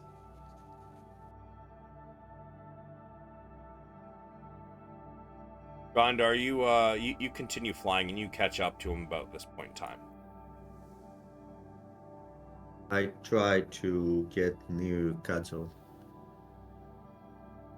Sure, she's on this horse here. Does Bakaris look injured at all? I mean, you can see a little dirt on him, but other than that, homeboy looks pristine. Shocking. Yeah, very. His armor is still shiny.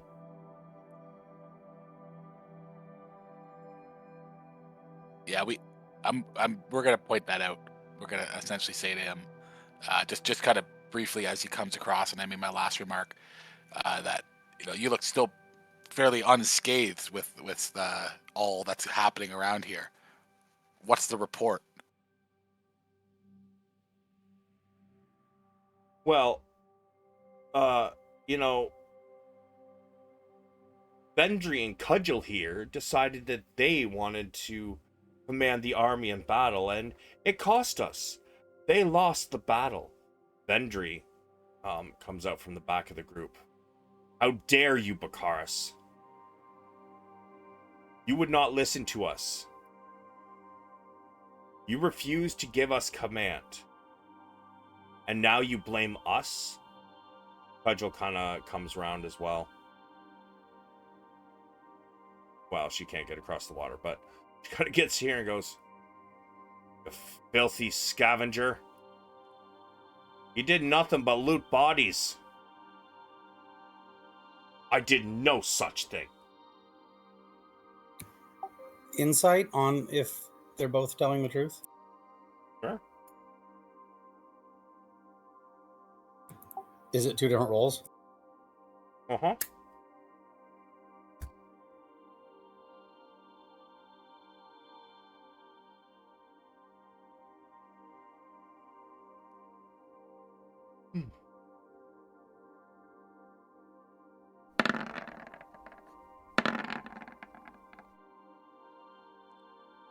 I'm gonna say with those two rolls, you are not 100%. You might just be overtired, but you know enough about Cudgel and Vendry, and enough about Bakaris that what they're saying does make sense.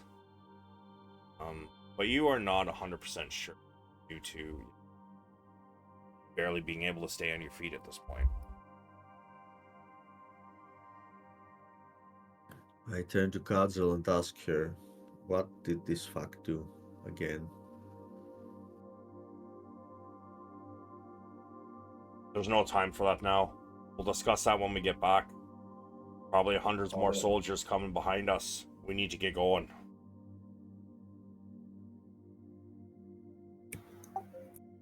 So the ones yelling and cheering were the Draconians? Alright, say that again, Gondar. I asked Gatzel, so the ones yelling and cheering were the Draconians? Yes. Yes, they were. Okay. We managed to save a couple of our soldiers here, but to no avail, it seems.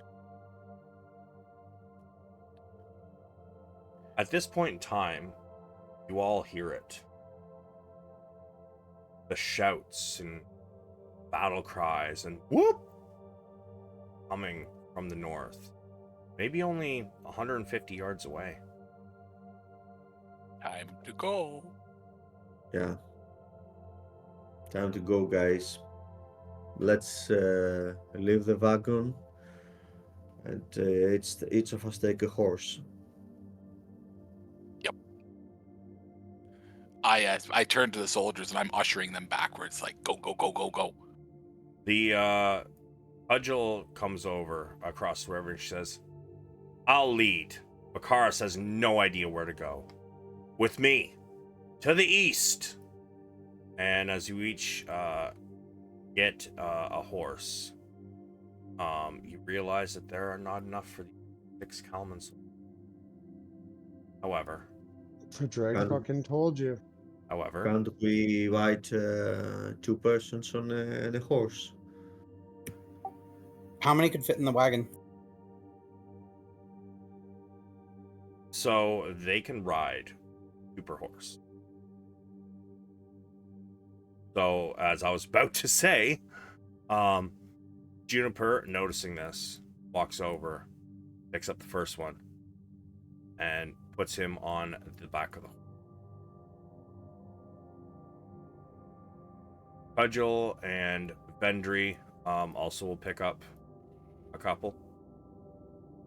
And although Bakaris doesn't pick up any, a few of the other ones pick up a couple each as well. And then she leads you somewhat south and then to the east.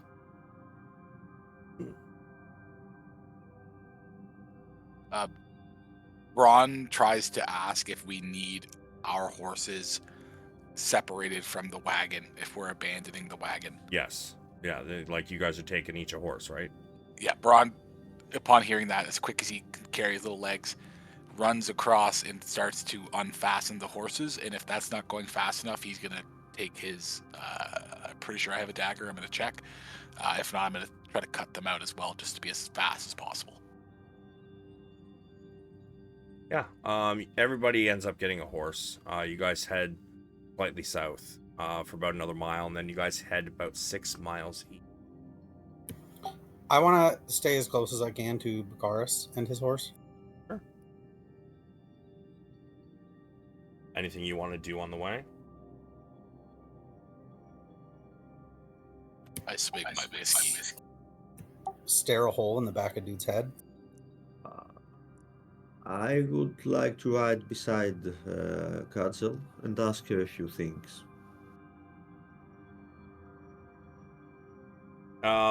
As you ride, you guys ride off. Gondar, you go to ask her some questions. You're gonna say, just wait till we stop. There's not enough time right now. We have to pay attention, make sure we're not getting flanked. Okay. I will answer everything you have. Sorry, I'll answer everything you have when we get back. When we know we're safe. Yeah, you're right.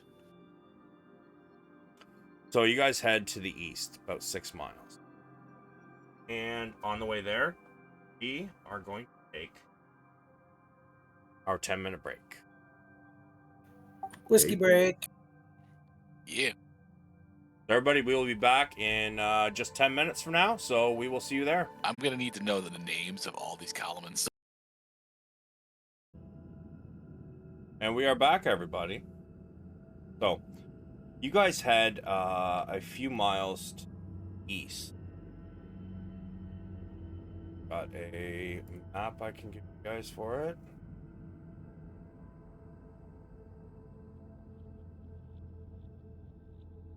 Do.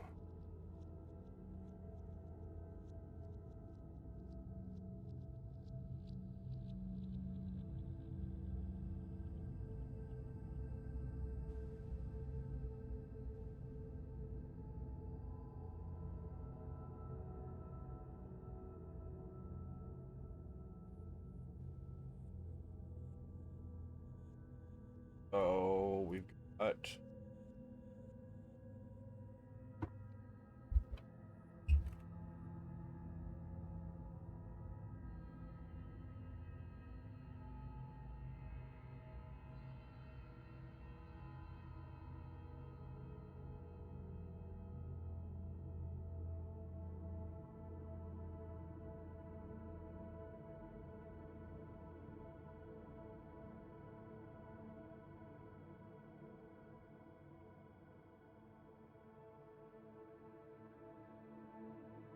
So at this point, it is starting to get dark.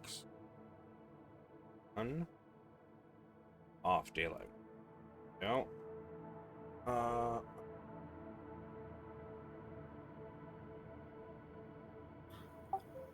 When it gets dark enough, I'll put the goggles of night on. Sure. So I don't lose track of shithead. I have dark vision. Juniper God. doesn't have dark vision, right? She's a half elf. She has dark vision. Okay. I will also put on my goggles.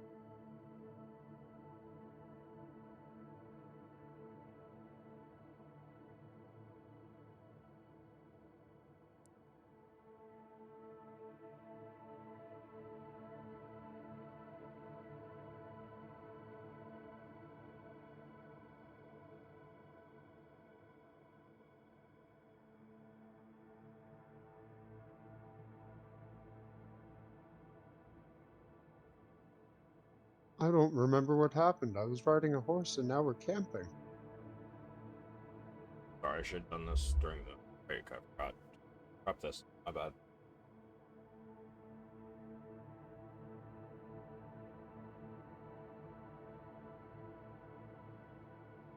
Quick. Cool.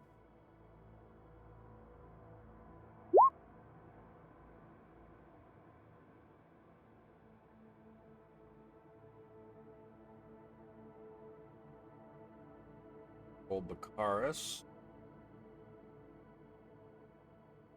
Vendry.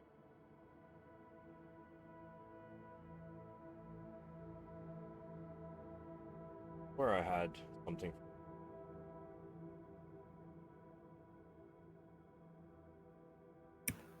Which one's Baccharis? The one that looks like an enemy soldier? Yup. You're like literally following him, like within a foot of him. Oh, 5 feet. Okay.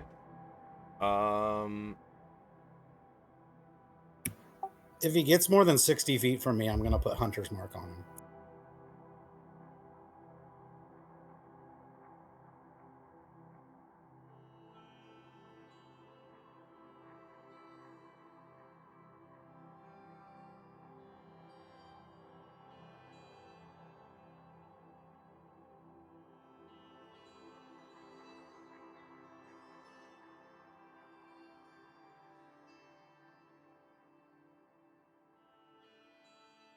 Oh, excuse me.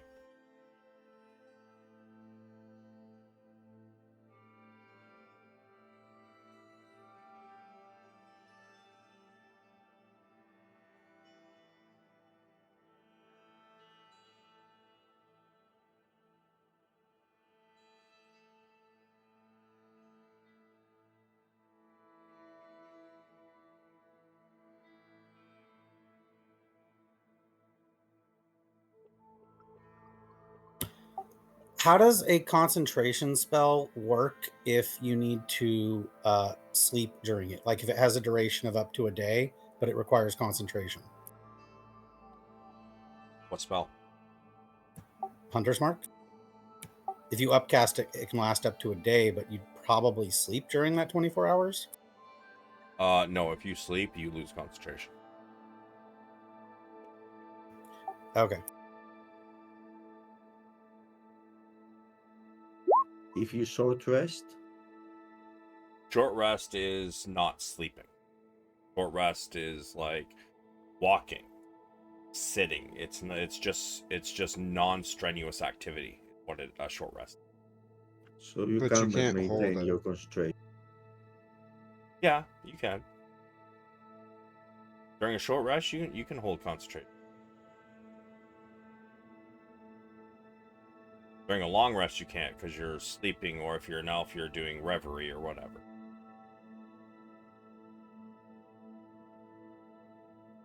All right, I think that's it. Question. For the second level of exhaustion, if you're on a horse, does that horse go at half speed? No. Okay. Are you at second level of exhaustion? No, none of us are. I'm just asking mechanically. So, you guys begin to set up a small camp. And when I say small, I mean like this fire is not big enough for this. People are kind of like the Kalman soldiers are kind of rotating out. You notice two of the Kalman soldiers have been sent to kind of hold watch out position. Meanwhile, you know, the some of the ironclad, the Kalman commanders are kind of tending to horses and whatnot. While the rest of you hang out around the fire. Bakaris begins to move, and he kind of gets to here, and he kind of stands over top of this Kalman soldier, says, "Move! You don't deserve the fire. You're not noble." He kind of looks up with disgust, but he does shift. Bakaris goes and sits at the fire. Bronn openly takes offense to that and says to Bakaris that the fire's light is for everybody, and that he should be more concerned with his own actions than everyone else's position in the world. Huh. He kind of chuckles. Of course you'd say that. As he sees your symbol on your armor. Any fanatic would think that. And he just kind of sneers and like stares at the fire and rubs his hands together. Sits in front of it.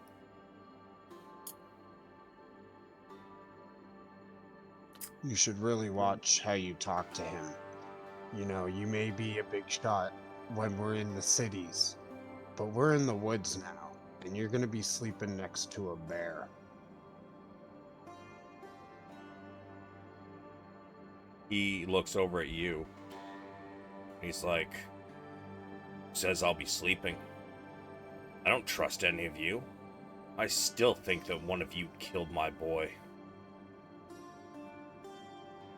And I'm pretty sure that you led us away from Calaman to split the forces so that they could overtake it, all in a bid so you can hopefully gain back what influence you once had in your small town.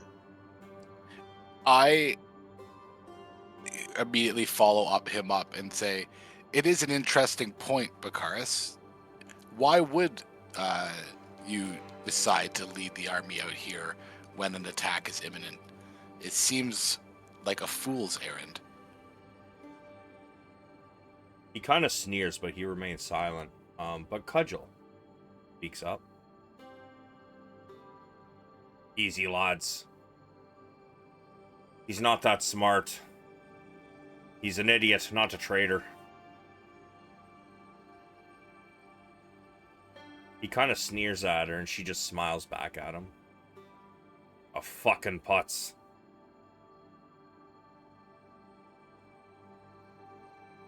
Oh, I see you got my letter.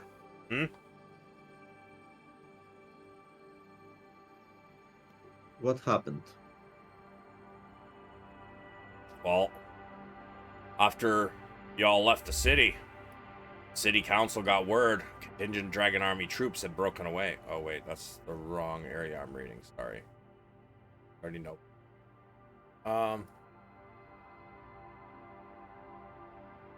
This fool, he convinced the council to order an assault on the Dragon Army forces. Vendry and I both tried to tell him it's a trap. But he convinced the council somehow. And before we could even get 2 words in, they were all packed and getting ready to leave. Where did you get your information? And I'm going to direct that at the Lord. One of the Kalaman scouts, of course. Who report to you? I was the highest ranking official in the area. So when he reported it, when I saw the scout come in, rushing quickly, I asked him what it was about. He told me, knowing who I am, of course, and I took it to the council. What was the scout's name? You expect me to know the scout's name? I don't even know your name. Could you stop standing above me? It is very unnerving. I can smell your balls. It smells like you ain't showered in a week.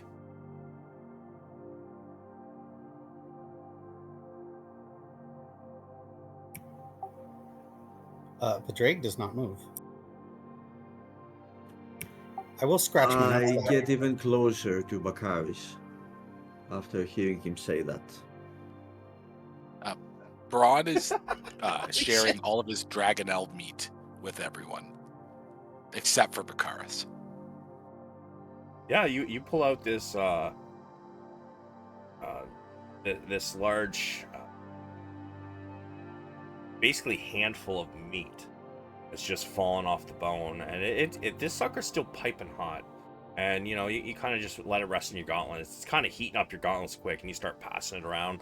And everybody takes some, and you see a lot of people as they take it. Ow, shit! And they kind of like fold some grass over to make sure it doesn't get dirty, and they just kind of like lay it in the grass in front of them and like picking at it. The Kalaman soldiers who were ready to get back into the fight, but instead ended up running with the rest of you, kind of have dour expression, sad or maybe even shame. Can I make eye contact with Gondar? Sure. So I'm behind Bakaris, right? Yep. Okay, I'm gonna look at Gondar, make eye contact, and then like kind of tilt my head down at shithead. Okay. And do like the 2 fingers to 2 eyes thing. Okay. And I'm gonna say, I'm gonna go give some of the good meat to the scouts. And I'd like to go check on the scouts. I should still have 2 rations worth of that, which, how many scouts are keeping watch? 2. It's 2 of the Kalaman soldiers, and not even really scouts. It's just who they got available, right? Yeah, just the guys that are currently keeping watch, not right by the fire. Yeah, so there's kind of there's actually, you know what? I'll say there's 4. 2 of the I know this says Ironclad Regiment, but it was just a quick stat block I could grab out. 2 of the commanding officers and 2 of the scouts. 1 officer and 1 commander, kind of like northwest, and another one to the northeast. And then is it a tree line south of us or mountain or? No, there is a road there. But you guys, when you arrived, the Kalaman soldiers had orders to kind of like brush over the tracks that were left in the dirt. Okay, I'll give each person half a ration of the good stuff. Sure. And maybe no, I'm not going to give them any whiskey. Just the meat and some of the sauce that I have in that water skin, in case the meat isn't still adequately sauced. Oh yeah, I mean it's exactly what it's like when you put it in the bag, right? So, or when somebody put it in their bag, whoever put it in their bag. But yeah. Yeah, so I'll divvy it up amongst them, and then just check in with them while whatever happens at the campfire happens. Sure. So we'll say you head to the northwest first. Is anybody hurt? Nobody, right? No, I mean these ones over here are looking all right. They were the commanders. They definitely got dirtier than Bakaris did, but they were mounted. Out of our party, because like I could give a bardic inspiration and use Song of Rest. Nobody got hit during that combat except the enemies. Are we camping here tonight? I mean, you guys asked a question 10 minutes ago and haven't let me finish answering. I was asking them, but yeah. So yeah, as Padraig heads off, Cudgel continues. Says, when we got there, battle started. It was going well for the first few minutes. But like we thought, there was, of course, a trap. Not long after the battle started, another battalion swept in from the north side. Seems they were hiding down by the beach, and they quickly began to overrun our forces. Took about 2 hours until it was obvious that all was lost.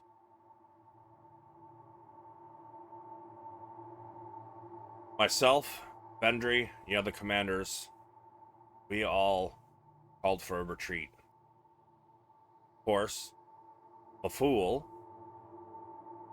was shouting no. We lost more men because people did not know who to listen to. So we started to try and lead them away, the dragon army, and, well, you can obviously see how well that worked.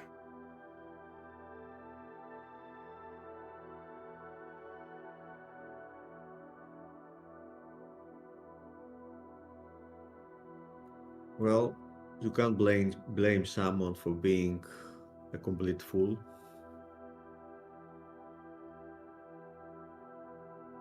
Can you? Fucking right I can. She stares daggers at him.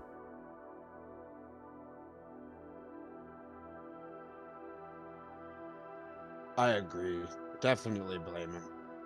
Especially if people died from the stupidity. I couldn't believe the news when I heard it, truth be told. Guys, it was not his stupidity to begin with. The ones who chose him to lead were the stupids. And I wonder how cheap they were to buy. At this, Bakaris stands up and kind of leans over the fire and like points a finger at you. You watch your mouth, dwarf. I don't buy my way anywhere. I earned it by right of birth. If we're talking about what is earned by right of birth, then I wouldn't speak too quickly because, after all, I am a bear, and by right of birth, you know, I eat whatever I want. So you need to chill out and stop with your racism. Exactly. A bear. You know nothing. How did something like you even come into existence? You're nothing but a beast. And he begins to storm off.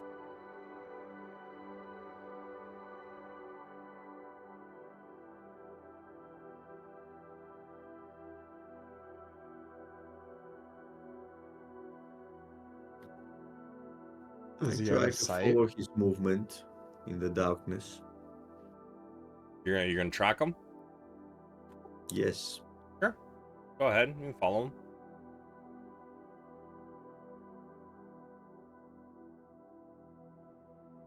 Have we gotten a short rest by now?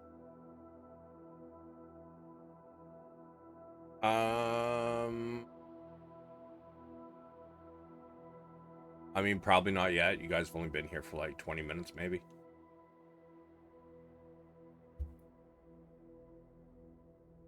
But soon. What time is it now? Let's see, it was 4. You guys had that interaction. I'm gonna say it's probably, yeah, it's probably around roughly 8 o'clock at this point.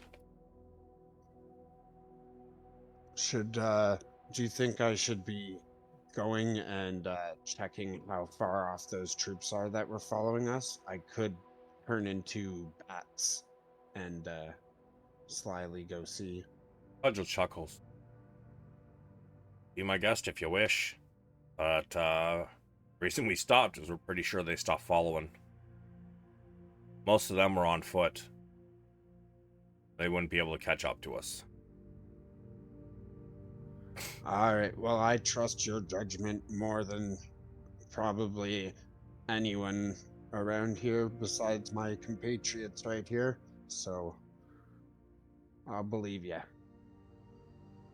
And she says, you guys noticed that Marshal Vendry had broken off during your guys' trek. And when you guys stopped, she had continued to the east. Cudgel says, well, the remainder of the forces are headed back to Kalaman. I think they should probably make it there a couple hours before Marshal Vendry does, I hope. Hopefully they can start doing more reinforcements of the city. I've got a feeling we don't have as much time as we thought we did. What's Bakarish doing? Is he standing on this road? He has actually continued just slightly over to the cliffs, and he seems to just like sit down with his back against the wall.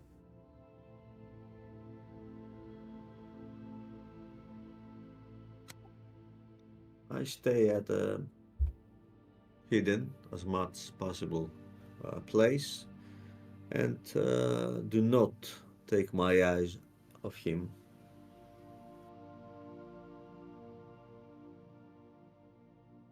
Insight or perception or investigation, your choice.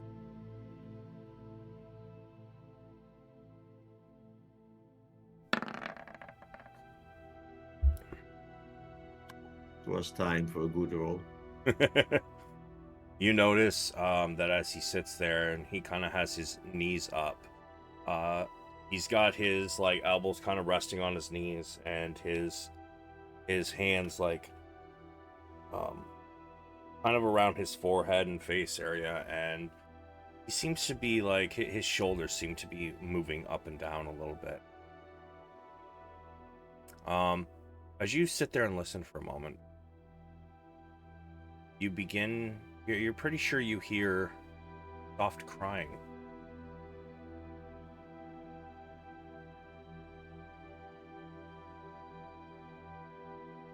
Okay. I stay where I am and keep watching him. But I do not trust him.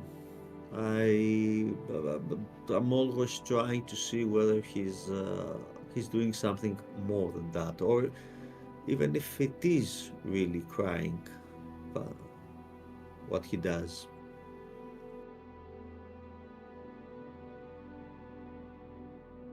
Sure. Give me an investigation if you'd like. I'll use my gift of luck. Oh, that's right. So, you guys are still at disadvantage till the long rest. So, gift of luck will give you a straight roll. Yeah.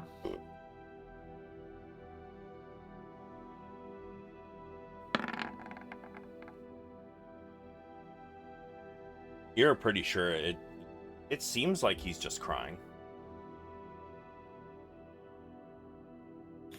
Okay.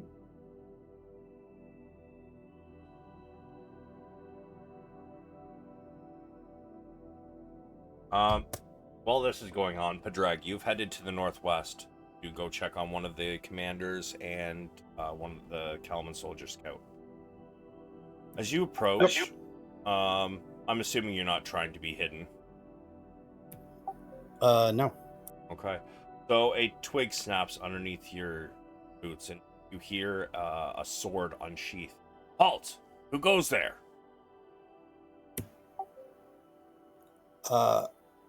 How loud did they say that? Kind of like a whispered shout, you know, like, "Hey, who goes there?" But like trying to be quiet. Yeah, quieter than them, but loud enough that I think they can hear it. I'm gonna say, Padraig from Kalaman. just checking in and bringing some food.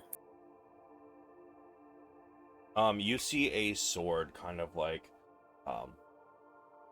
move towards your face, not in a threatening way, but like it lifts up, and a branch that was in front of your face at that point in time kind of lifts up on the sword. Oh, please come through. As he holds the branch away from your face with. I'll follow and pull out the. So I'll. So I guess I'll have my shield on one arm, but the other hand that would usually have the sword, I'm going to use to pull out the ration. Sure. Yeah, you pull out some food, and as you pull it out, they see it's still steaming. Oh, what is that? That smells so good. I didn't know we had any meat to cook. We We killed a cooked the large bear. beast at Wheel Watch, and what was her name? Not Flannel, the other one. Elgo. Elgo barbecued up ribs for us, and there was plenty to have some left. This was cooked today, right? No, yesterday. No, we haven't slept since then. You're right, you haven't. That was 4 o'clock yesterday afternoon. You Okay, guys well, are now I at think, 7 p.m., like 8 p.m. the next night. Okay, I haven't slept, and maybe I'm having trouble with time, so I'm going to say this was cooked this morning. At least I think it was this morning. Oh, It's been a long day. it's still piping hot. And the soldier is about to go take some for... sorry, sir, just go ahead. And he's like, nah, soldier, you earned it. No, And- so yeah, I'm going to hold out the one ration of it and say this is for you to split. If you need any more sauce, I have some. you could tell that, I mean, man, maybe they like theirs a little more saucy, but the sauce on it's still thick and nice and caramelized. The man kind of, digs his portion out and thank you. And then the commander comes over and takes it. Thank you, Padraig. Alaman. I don't want to distract you guys anymore from your watch. I was going to head over to the other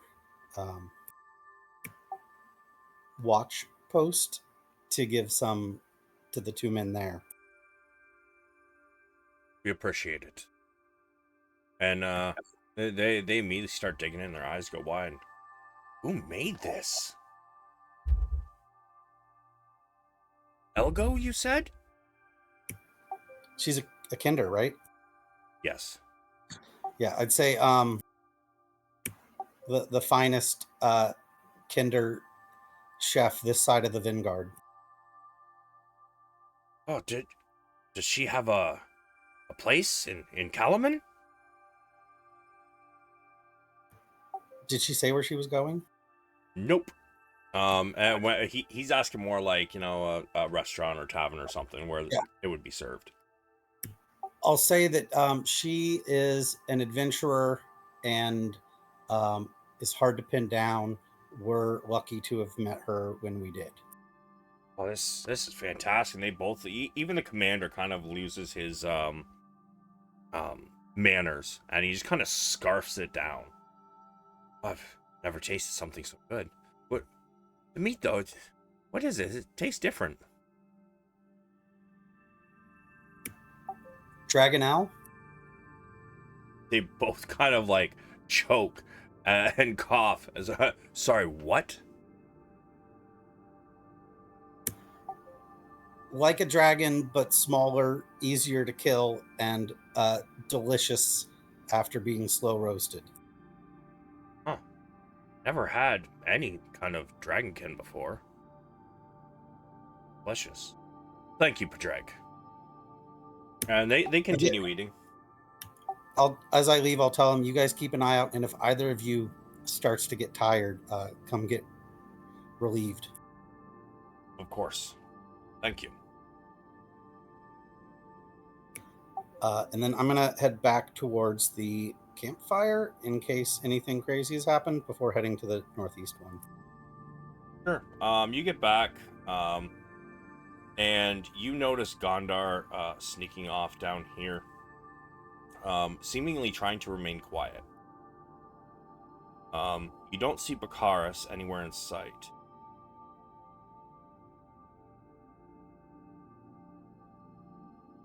But the campfire here at the moment is rather quiet. Bjorn has just packed and lit his pipe. Bronn's sipping on his whiskey. And seemingly to be extra heating his still hot meat. Oh, the meat shared with soldiers. Okay. Yeah, like, just getting it nice and charred up, not necessarily burning it. Yeah. But yeah, that's what's going on when you get back. I know it's a little timey-wimey, but would I be able to get within 30 feet of Gondar? I mean, you are. Why you like you can see him? He's right here. I'm gonna put bless on him, myself, and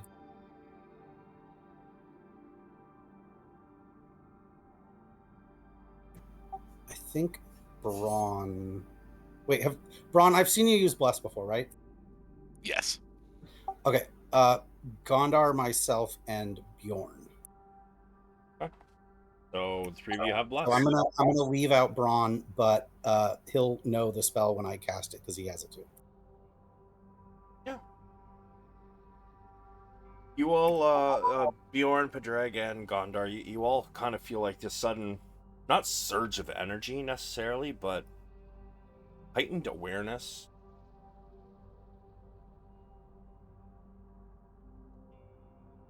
Do I notice this? Yeah, sure. Not like he was trying to keep quiet about it.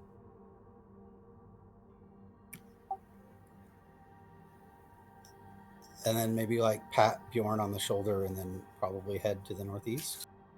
Okay. As he heads off, anything anybody else wants to do? I eat my meat and say a prayer and bless myself, as well as 2 random Caliban soldiers who are eating. Not our lovely ladies? Nope. Okay. These are my new bros.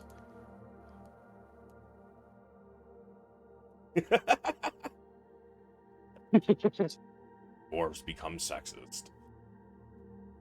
Yeah. No, I saved these guys. They're my homies now. I mean, if elves can be racist.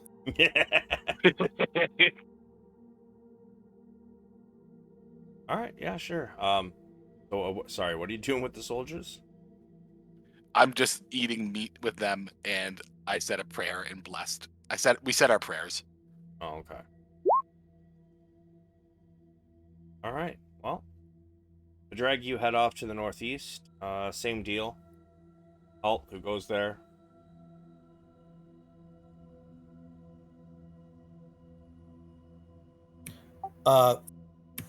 Padraig from Calaman, I bring better food than the rations you probably have, and just checking in from the camp.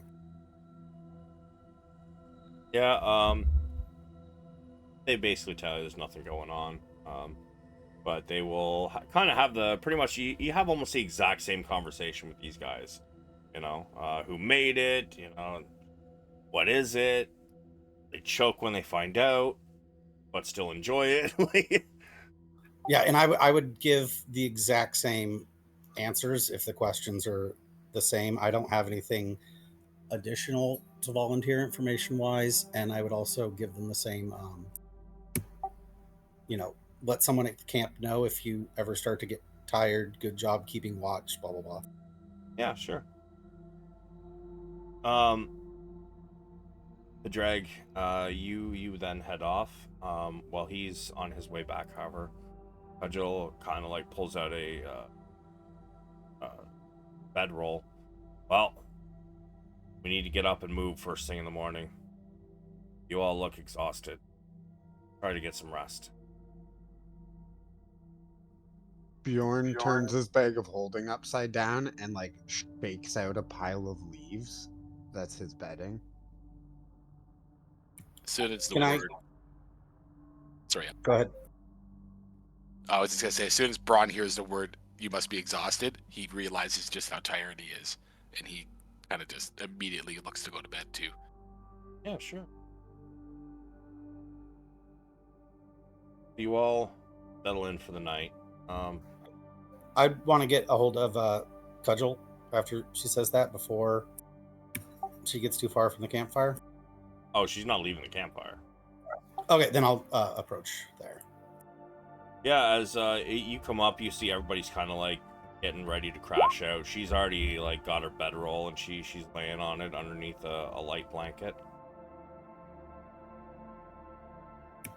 I want to have a conversation with her. I don't care if the Kalaman soldiers are still there. Like, I'm not trying to get you to move them or whatever, but are they all still there? Yes, they are. Okay, then I'm going to kind of like lean in to whisper something to her. Sure. And I'm going to say, I don't trust Bakaris, and I don't trust that he will be here in the morning. Nah, he might be an idiot, but he's not stupid enough to leave on his own. He knows he gets caught on the road, he's dead. What if he has plans to meet up with them? Well, he does that. I mean, I don't know what to tell you. At this point, it's already looking like a losing war. What if he didn't make it back to Kalaman?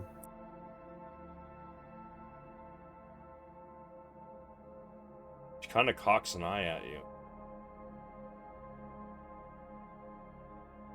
What do you mean, Padraig? You know how war is. His kind doesn't.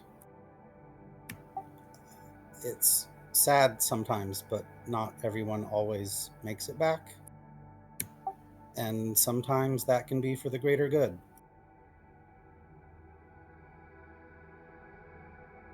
If you were going to do that, you probably shouldn't have brought it to me. I pride myself on my honor. Does he? How many lives were lost today because of that man? Sinking to his And- depths does not make us better than him. It makes us worse because we know better.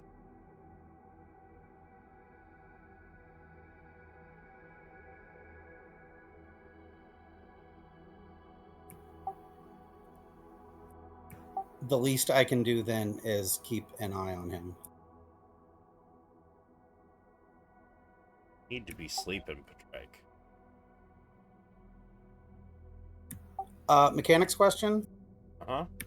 Is there, like, I know it was difficult for people to get to sleep in the carriage because, like, the road was bumpier than if you were on, like, a boat or, you know, in a real bed or whatever. Uh-huh. Is there a point in levels of exhaustion where you start having to make saves versus just falling asleep? I've never had more than 1 point of exhaustion before. So, how it works is you will just continue to get your levels of exhaustion. Keep yourself awake. Should no saves, no nothing. However, a long rest only removes 1 level of exhaustion. So, if you decide to stay up for, I don't know, say the next 3 days, that puts you at 4. You will have to have 4 days of full rest to recover back to your normal self. And if you hit 6 levels of exhaustion, you die. Right. They said that a bunch of casters left the city to go to the fight. I'm going to ask Cudgel if any of them survived, any of the high-level magic users. Probably, but they're with the retreating force. We were with we're the decoy. They're already probably long on their way back to Kelman by now. That's okay. I just might need the help of one of them when we get back to town. Very well.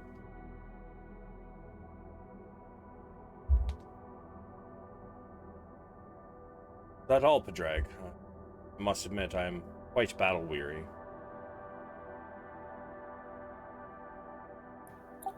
Likewise, apologies if I said anything untoward. Maybe it's just the lack of sleep.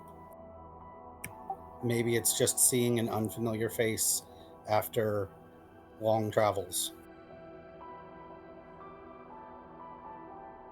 We'll chalk it up to that.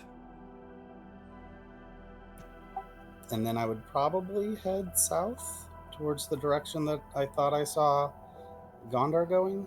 Gondar is still there. He seems to be kind of like leaning up against a tree and just keeping a watch to the southeast.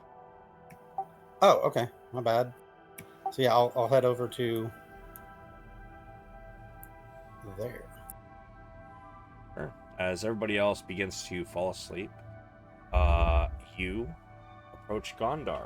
I do need like 30 seconds, but if you guys want to roleplay this part, by all means. Hey, Yep. don't turn around. It's just me. Did I miss anything? Well, it seems that this Bakaris guy is full of regrets. I don't know if it's because of his decisions or because of the boy he lost. But he just sits there crying his pain away. And just by looking at him, I guess he's not up to anything right now. I'm just wondering who the real traitor is, because there surely is one. And I'm afraid it's not Bakaris. My money is still on him. If there's anything you'd like to do, checking in with the commanders or checking on the other people, or even getting some rest, I can keep an eye on him if there's something you'd rather be doing. Yeah, I'd like to get some rest. I'll have serious problems if I don't. And I guess that goes for you too. We should all get some rest. I don't think there's anything we can do right now. Even Bakaris does need babysitting. And I'd whisper what Cudgel said about like that it'd be suicide if he left, or that it wouldn't be wise if he went on the road on his own. I would just relay that part of what she said. Yeah. Only that part. Yeah, you're very right. She's very right. I was just wanted to take a closer look at him to see whether he was up to something. But I guess he's not. Not until now, that is.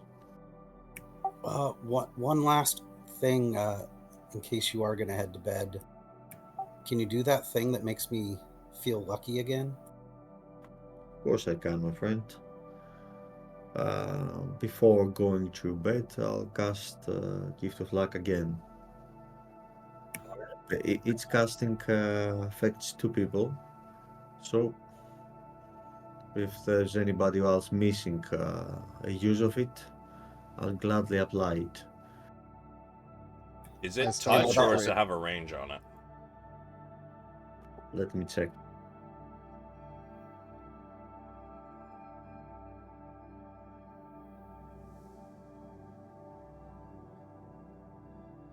Touch. So I mean, you could just replenish yours, so it 24 hours from now.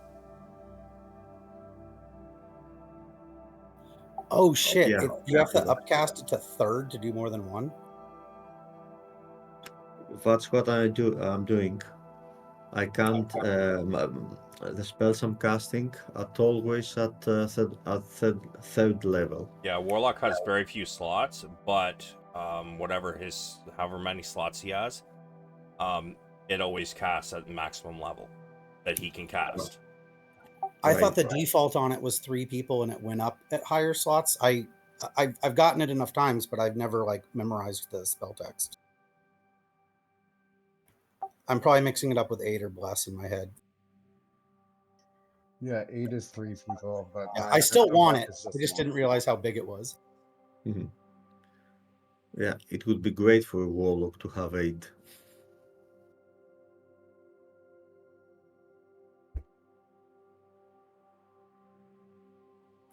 I And just then if realized he, something. Continue on. Sorry. I was just gonna say if he does head back, I would take his spot there, but not get any closer unless I have cause to.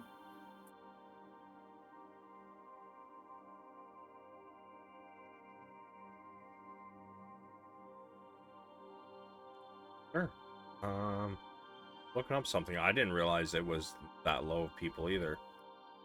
And I'm trying to figure out, because I think if you cast something as a ritual, I don't think you can upcast it.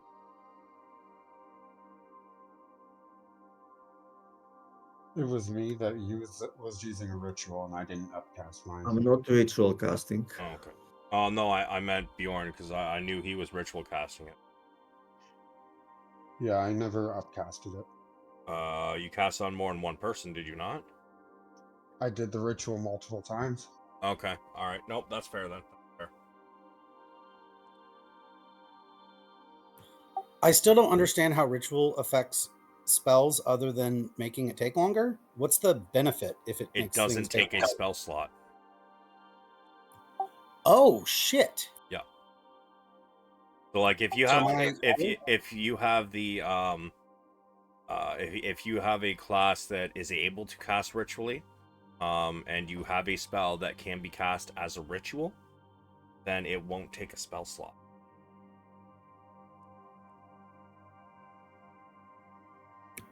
Can paladins not ritual cast? Is it in your feat section? Like a wizard gets something called ritual caster, and I think other Bard does. yeah, Bard gets as well. there's a certain feat or something class based which specifies that you don't need it as a spell slot. Otherwise, Oh, okay. I think it still does take a spell slot. You just still don't have need to it. have it prepped if you're Oh, that's a what it is, preparer. Yeah. Yeah, you have to have it prepared. Clerics get it, right? Yes. Looks like Paladin does not though. However, there is a feat you can take called ritual casting or ritual caster. Yeah. So if you do, if you're a class that does not get it automatically at level 1, like a lot of the others do, then you can Wizard does for sure. you can pick it up as a feat. So if I had that and I ritual cast that spell, would it take 20 minutes or 10 minutes plus? Does it have a ritual tag? No. No. So you know how if you're looking at your spell book, right? It's got a lot of them have a C and a circle, right? That's concentration. If you have a tag like that on a spell that is has an R in it, I think it's a diamond or a triangle with an R in it, then that is a ritual spell. Oh, I think the only one I have then is detect magic. Yeah, there's that one, and like if you were to take the feat, you actually get to pick a few. Oh, okay, because in another campaign, I'd seen the AoE heal be cast ritual by a cleric. I think it was a pure caster, and I didn't understand like why they were doing it if it already took a while to cast. Like, because it's a decent amount of healing, but it already takes like 10 minutes. I didn't know that it saved them a slot. I mean, if it doesn't have the ritual tag, they should have been doing that. I don't know. If it was that one, Prayer of Healing, then Yeah, it was the AoE heal that's like chunky. Because I have it, but like I didn't use it on the 6 Kalaman soldiers at the stream because it would have taken like 10 minutes, and that's like a long time. yeah. Bronn just used mass healing word instead. I'm pretty sure there are a couple healing ones that are ritual, but prayer of healing isn't one of them.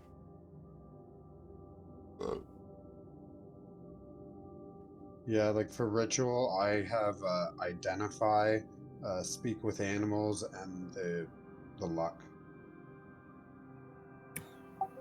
Last question: did when Gondar moved north, did you already move me into his spot, or? No, you moved into a spot. Okay, I moved one southeast. I just Yeah. wasn't sure. Am I within 60 feet of dude? Can you see him? Oh, there he is. He's like dim. Okay, no, yeah, because that's the I don't have normal night vision. I have it through the goggles of the night, which have a 60-foot limit. So I just wanted to make sure that I was close enough to actually still see him. I didn't want to be cheating.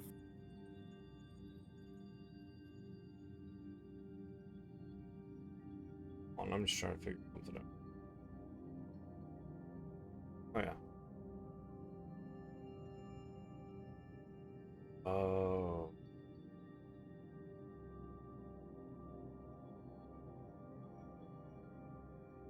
Give me 1 second. I think there's something wrong. I think my goggles of night broke.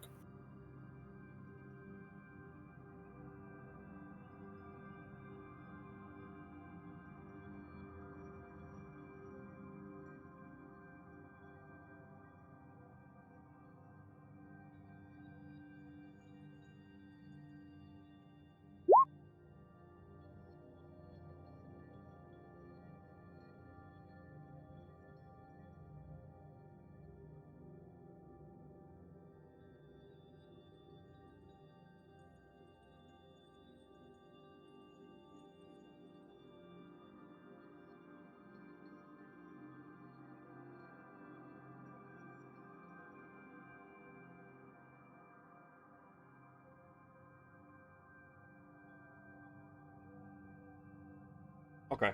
But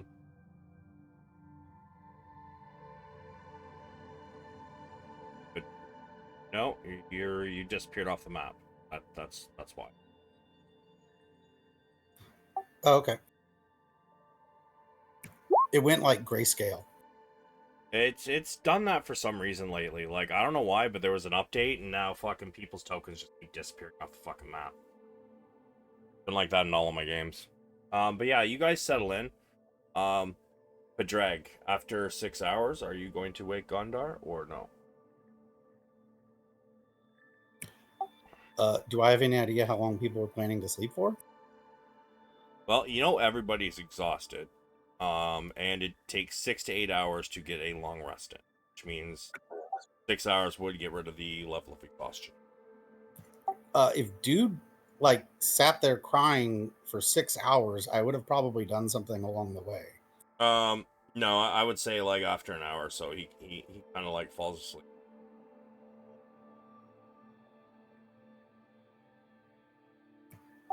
I would like to interrupt his sleep. Sure. What are you gonna do? Can I interrupt his sleep after he's been sleeping for an hour and 50 minutes? Sure. How you doing that? I'm racing at him full speed in my plate armor. Scratch my nuts again?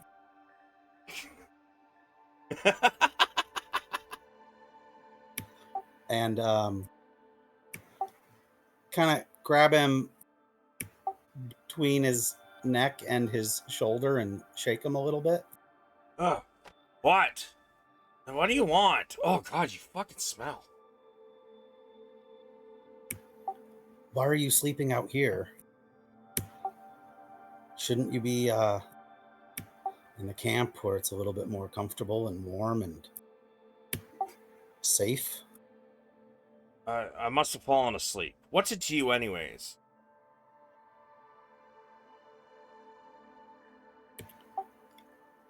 I was just counting Oh no, I don't want to lie. Nobles like us deserve better than these conditions. You sure you wouldn't be more comfortable back at the camp? Nobles like us. Yeah, I'm sure. Claiming to be a noble again.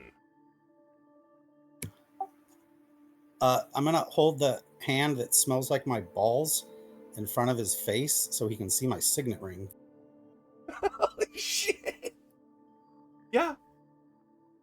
He kind of looks at it, he's like, it's dark out here. What am I supposed to be looking at exactly? Oh, God. Oh. Oh. And he's kind of waving his hand in front of his face. He, like, turns his head away. Leave me be. So, it's like pitch black out at this point. Like, he literally cannot see what you're trying to show. If it wasn't for your voice, he wouldn't even known who you were. I'm okay with that. I am going to leave him be and head back to where I was watching him from for another hour and 50 minutes. Sure. An hour and 50 minutes hits.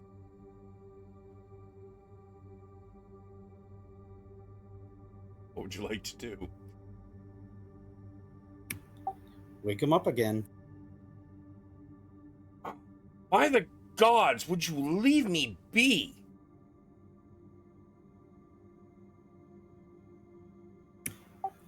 I really don't think it's safe for you to be out here. Would you please come back to the camp and sleep where you'll be more comfortable and safe? Sakes. Can I, like, persuade? Sure. Or attempt to? Yeah.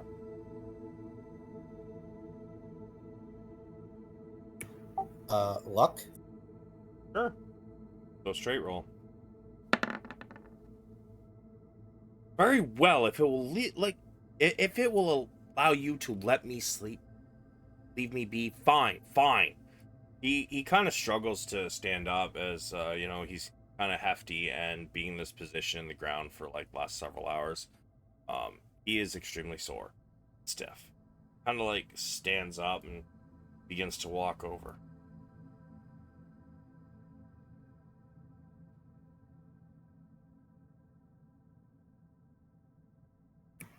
Can NPCs get levels of exhaustion?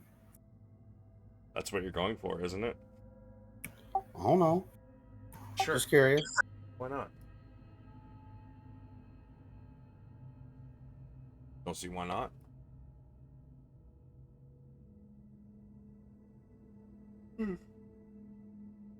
As he gets to the camp, kind of he goes over to oh, the horse wouldn't have it. Yeah, you know what? He just comes over here and sits next to this rock. Kind of puts his back to it. Begins to go to sleep again. As he says, "Happy now?"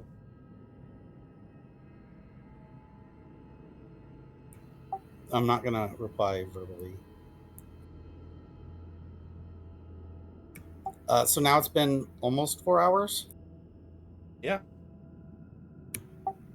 Would a regular sleep be? How long is it? I mean, I know it's been about 5 hours so far.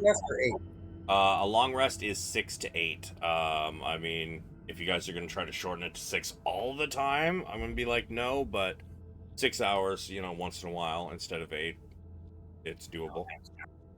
So if it were 6, but we're not having somebody get exhaustion from keeping watch, would it be 8 with 2-hour watch shifts?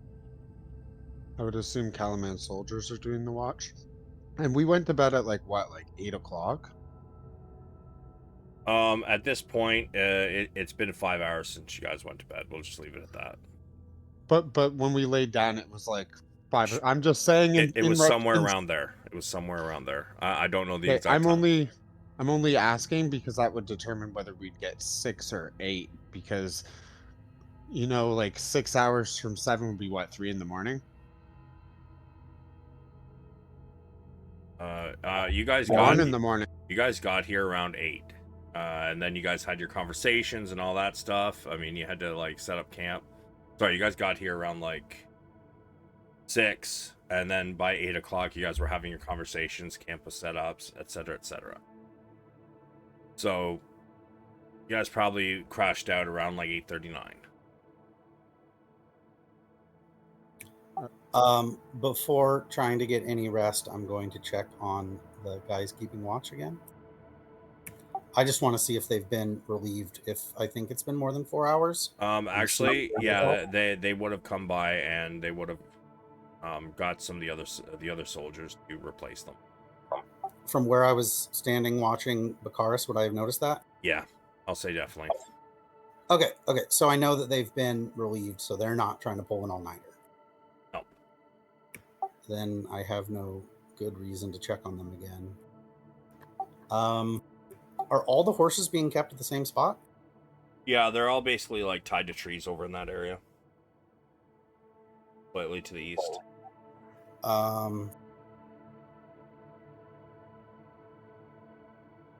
These guys would be sleeping over here probably.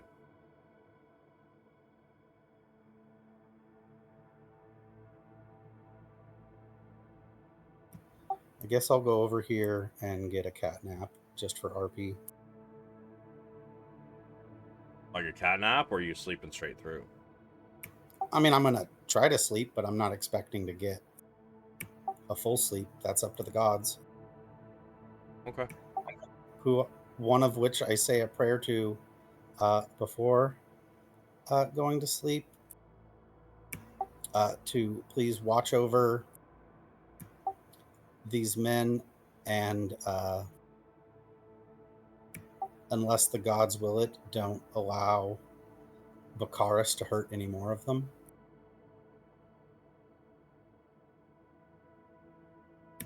And then zonk out. All right. Give me a religion. Okay. I'll use luck on it.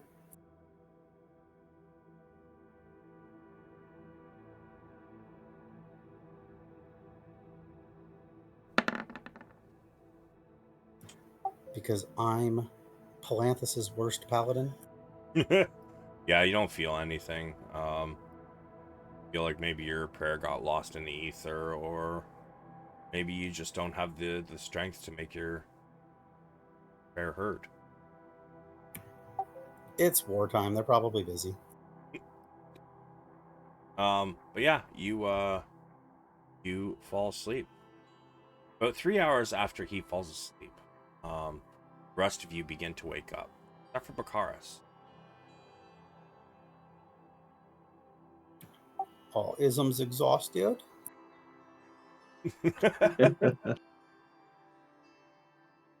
Yeah, you guys all start to wake up. What do you want to do?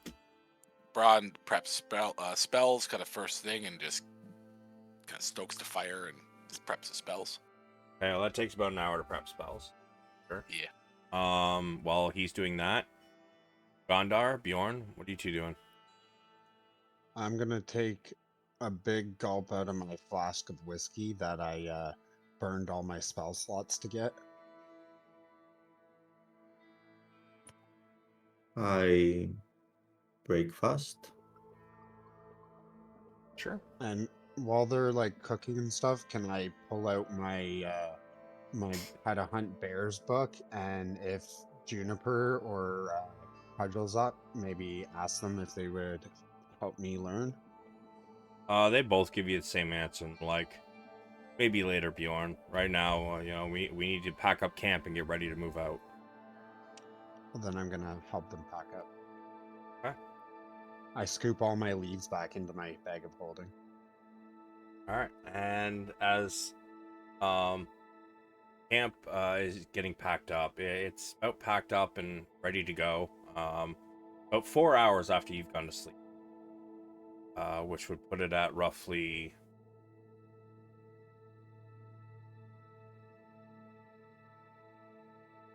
about 4:30, 5 o'clock in the morning. as you guys all pack up and are ready, um, nobody has really bothered to wake Bakaris or Padraig. But it looks like everybody's ready to get going. Cudgel tells Bronn, Gondar, and Bjorn, you and Padraig, or you guys and Padraig, you guys head back to Kalaman. We're gonna go meet up with the rest of the soldiers along the way. We need you to tell Counselor Miet what happened, and to begin to prepare. Okay. You can Will you count wait on for me. Padraig to wake up? Yeah, you're gonna wake him up? Cool. Can I just like softly No. start strumming outside of his tent or bedroll? No, guys, let him rest. He needs it. All right. Cudgel and Juniper, with the rest of the commanders and soldiers, all begin to mount up and head out. They leave you guys enough horses, but as everybody starts to head out, Padraig, give me a con saving throw.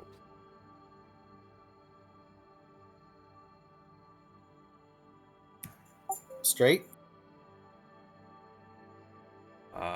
It's a save, so yeah, it would be, wouldn't it?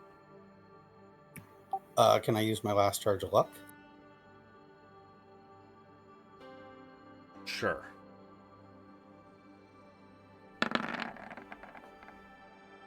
You managed to stay sleeping as the rest of them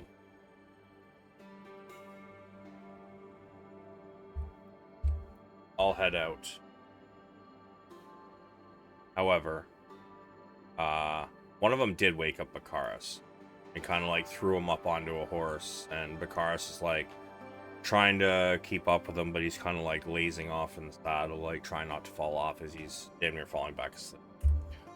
But it is just the four of you, one of which is still asleep.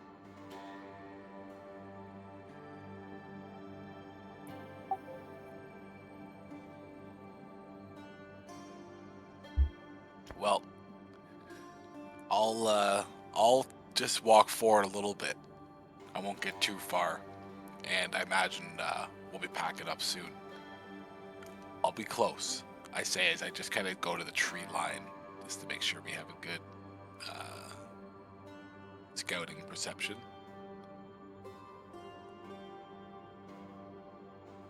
Bjorn and Gondar? I'm just following their lead, keeping a close eye as we start to head. Yeah. Same here. Okay, so you guys just hanging out waiting for Padraig to wake up? Yeah, because it's... He Yeah, still has whatever. 2 hours before it's even classed as a long run. And you said we got up after 6 hours for ours, so it's like 3 or 4 a.m.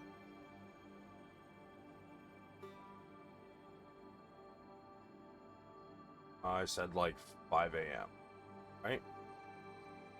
Well, you said we went to bed by 9. and Yeah, but slept then for I worked 6 it out and I hours. said it's about 5:30 a.m.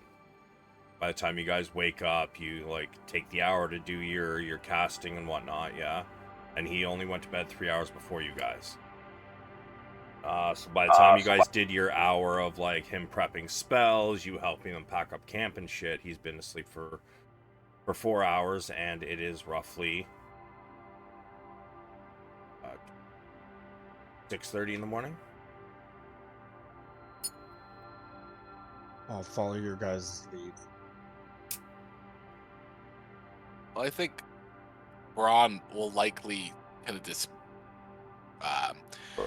prop up somewhere and watch the sun rise, and kind of similar to how he does, kind of enjoy that moment watching the sun, and probably would do a little praying as well. Sure. What do you pray for? Like what do you say?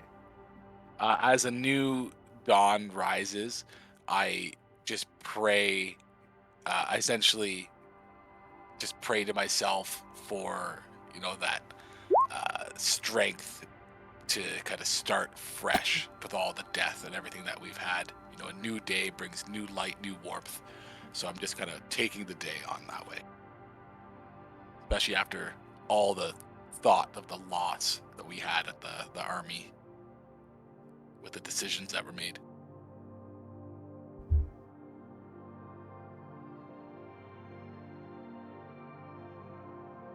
Padraig was 5 hours because I said it had been about an hour, and then you're like, I want to wait like it was about an hour when he passed out, and then you said you wanted to wait an hour and 50 minutes. Right, I did that twice. I waited an hour and 50 minutes twice, so it should have been just under 4 hours. No, it was an hour before he continued to cry for an hour. So it would have been 10 p.m. Like everybody went to bed at 9. He was still awake crying. You watched him for an hour, right? Okay, so I didn't realize how long he fucking cried for. Yeah, I did say an hour. You must not just heard me, I guess. That's a lot of crying. He's gonna be dehydrated. I mean, sorry, now I'm dying.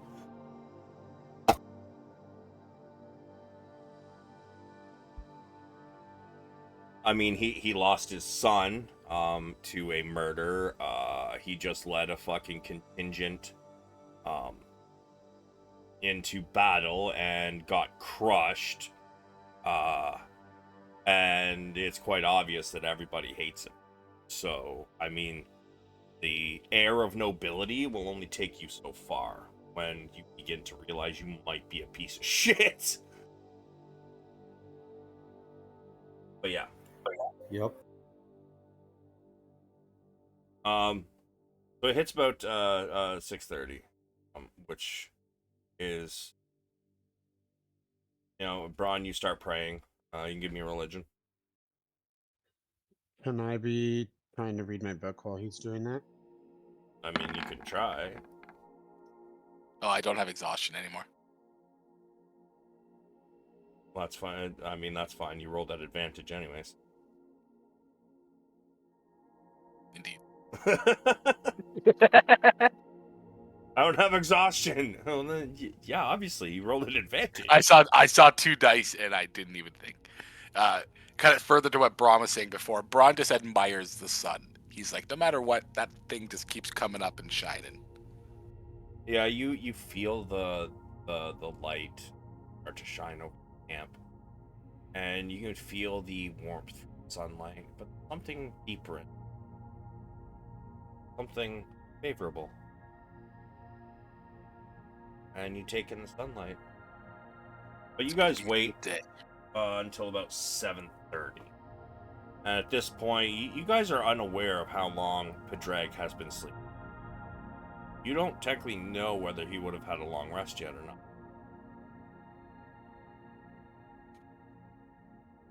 Well, probably about time we hit that old dusty trail.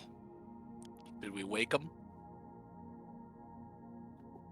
I'd say let him finish his rest, as long as it takes. Don't know if it makes a difference. Aren't we in For a a couple of time hours. crunch?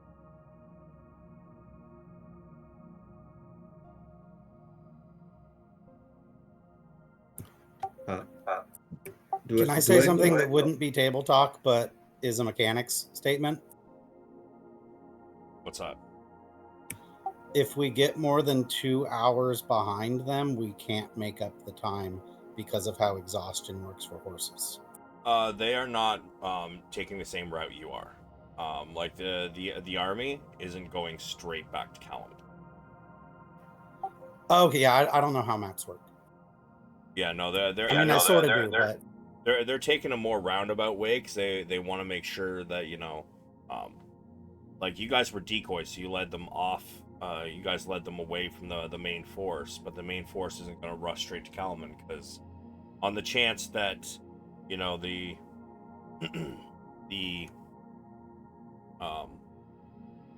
Dragon Army had overrun you guys, which the main force wouldn't know. They would want them to get to the walls and then try to crush them between the Kalman forces, Kalman walls. They're taking a more roundabout route, whereas you guys are beelining for the city. Could I just like levitate his tent and bring him with us? He has no tent, but I mean, levitate works for how long?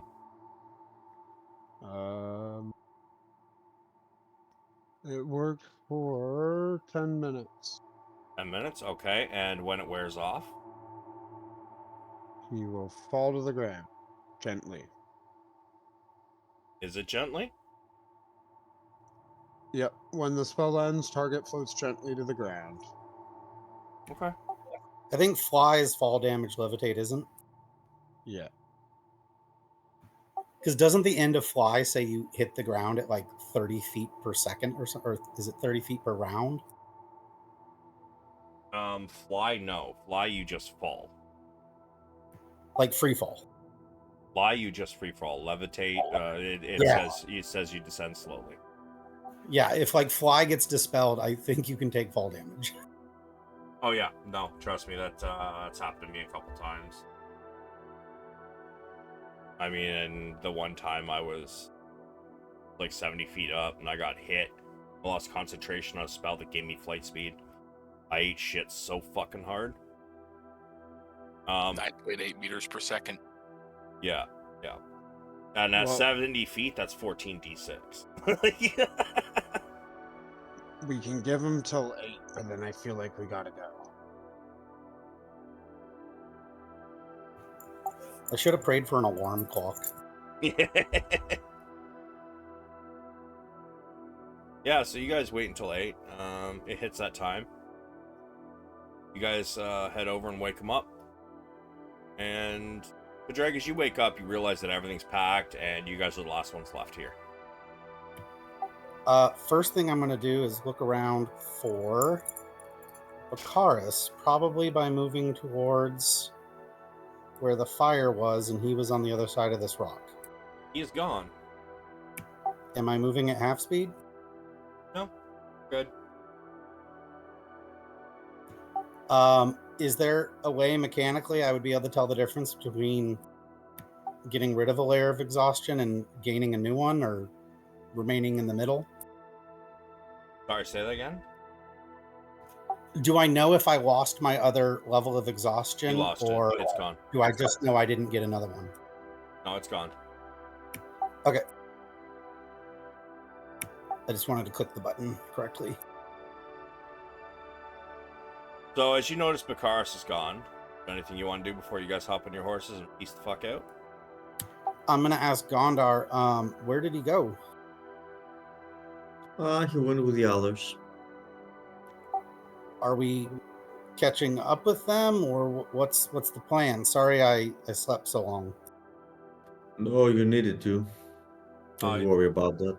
So Cudgel would have told you guys that, you know, that they wouldn't be there right away. They were taking a roundabout route, go meet up with the force, and you guys were to go straight back. So you have the answer to Padraig's question.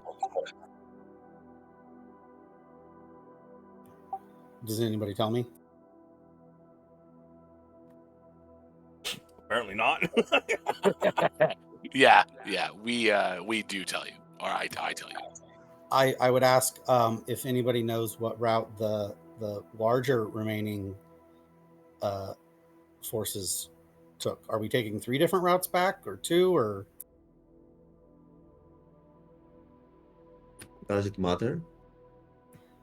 I'm just worried about everybody and hope that nobody gets ambushed.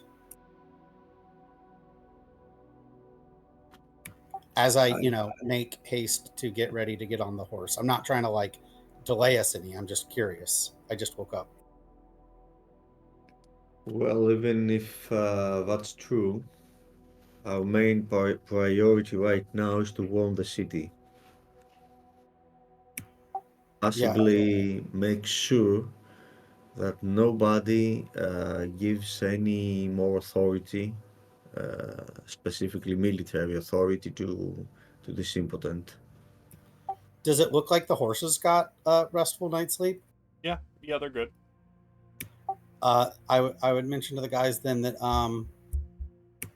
when we think we're about 2 hours out, we can push these horses and get back faster, and maybe we can talk to the council before that man, if we're lucky. Yeah, I agree. That council's greener than some of the, trees under that tree over there, and they're making terrible decisions. We got to get back there. Hopefully the new members bring wisdom to the council that may have otherwise been lacking in the survivors of the attack. What was that, last week? Has it been 7 days since the explosion at the council chambers? No, I don't think so. Like 4 or 5 days? I'm pretty sure, yeah. Yeah, I think I've only slept 3 times since then. I'm still going to call it last week, though, because I'm better at maps than calendars. Holy fuck. Yeah. Agreed. I Does did the not whole- go to university. That's why I'm a adventurer. Does the horse let me on? Give me a... Yeah, you know what? You were already riding it. Yeah, it'll let you on. And would I even be able to push my horse at the end, or am I too heavy? I'm What's your 300 weight? pounds. You're only 200? 300. 300? You could still That's what push the it. forest is. You could still push it. Shall we be off, boys? I'm ready. Oh. You guys begin to head off.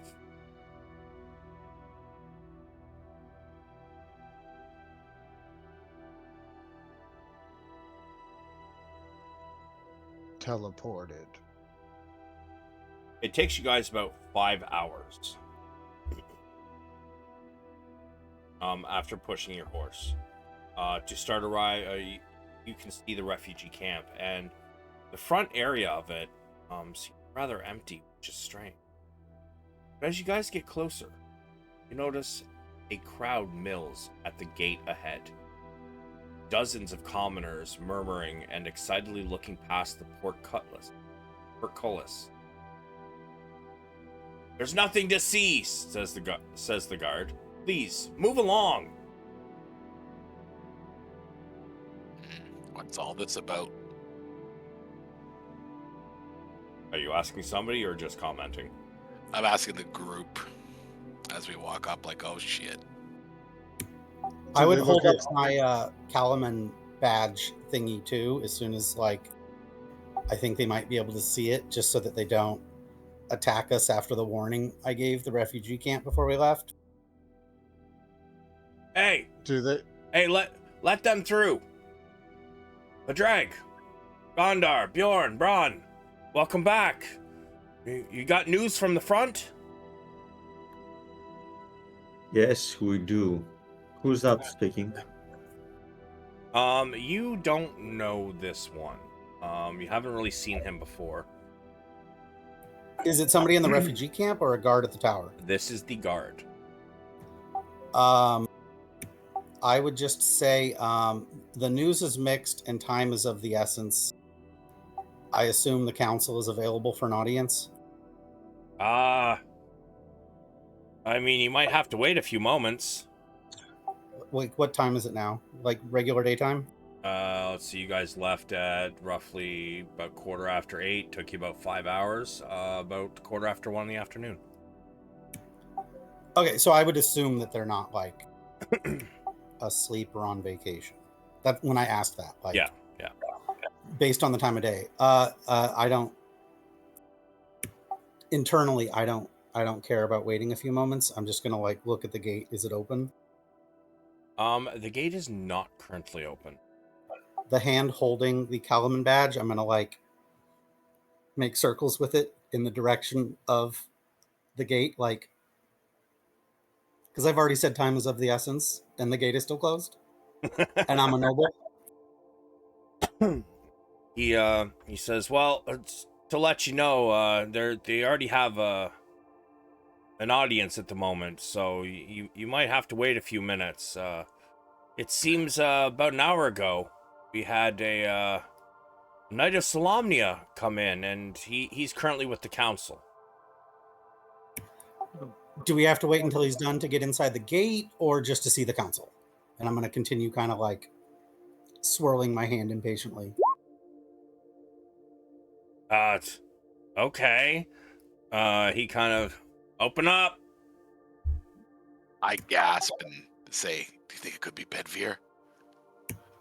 Sorry for the impatience, I'll say to the guardsman, but I'd rather them hear things straight from the horse's mouth. And after recent events, you know how rumors can affect morale. Thank you for keeping watch in our absence. Your work is much appreciated. Yeah, sure. And he just kind of steps aside and lets you through. Is he green? What do you mean, is he green? Oh, like new? Like is he still like a newbie that's guarding the gates in the absence of the more experienced people, or Yeah, does he look a little bit more older and seasoned? No, he looks a little new. Not as new as the dude who fucking left to go scout, and you said that they should send a scout out, and he went and grabbed a horse. How many people are guarding the west gate? There's two up on the on top. As it's opened, you can see another one inside, and the one that was out front trying to tell people to fuck off. So is that a total of 3 or 4? That would be 4. Okay, so it has been somewhat reinforced since we left. Sort of, yeah, I guess. I'm trying to infer if any troops returned and they're no longer on a skeleton crew without asking in front of a bunch of refugees. Yeah, no, it's I mean, there's 2 more, but definitely not like, you definitely get the feeling that the contingent has not shown up yet. Okay, when we did leave, not the time when we got the horses, but the time when we checked on the refugee camp and they were doing reinforcements and training drills under Cudgel and some of the other survivors from the village. How many were manning the gate at that time? Was it 8? I think it was like 15 or 20. Okay, so it's definitely still reduced from the norm.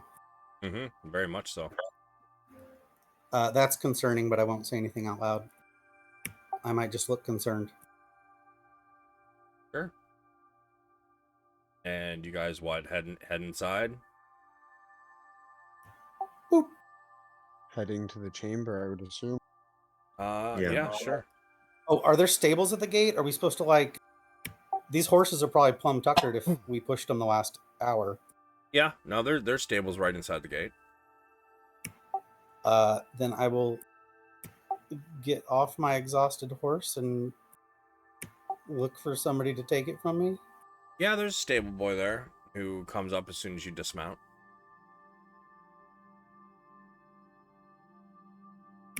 I would like to give him a shiny penny farthing. You're giving him a copper? No, I'm looking at my money. 2 gold to the boy. Wow, mister, I make that amount in 6 months. Thank you. These horses have done 6 months of riding in the last week. Please make sure they're well taken care of, and your family as well. Will do. If we live through the war, at least. God's willing, we all will. Yeah, he will take your guys' horses. I give my horse a pet and be like, "Thank you, kind beast. Your service is greatly appreciated." He kind of, it kind of does like that noise they make. I don't even know what it's called. Not a neigh, but you know what I mean? Yeah. Yeah, you guys start to head off. It's gonna take you a little while to get there. Man, y'all just want to skip all the fucking info I got, huh? Like shit. What do you mean? Oh, that guard had so much information. You guys are just like, nah, fuck this guy in particular. While everyone is walking, do we overhear anything in the crowd? No, nothing. Not at Okay. all. The only thing you know is a Knight of Solamnia showed up. But yeah. Would Bronn ask follow-up questions to that? Y'all pieced out, man. It's too late. He did gasp. I'm assuming that was in character. I did gasp and kind of say, I wonder if that's Bedveer. Yeah. He was more talking to you guys. I've never Yeah. met any other Knight of Salami other than him. I wonder who it could be. Just Cudgel, I think, is the only other, or yeah, Cudgel's the only other one. Yeah, but Cudgel is already known over here. I think there was also that old dude at the tower, but he was like retired, and that was like that town's gone now. That was a female. That was Becklin. That was a Knight of Solamnia, and Cudgel is not a Knight of Solamnia. She is the leader of the Ironclad. It was Becklin. Rest in peace. Yeah. Dude doesn't have a gender. I'm from California. I am not. You guys, let's see, where is it? I got some new maps for you. If I can fucking find them. Damn it. Oh, there it is. Castle. Okay.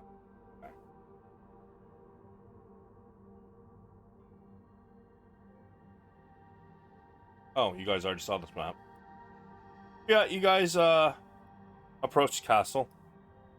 The guards let you in, what few there are. You guys make your way. And then, you guys seen all the maps already?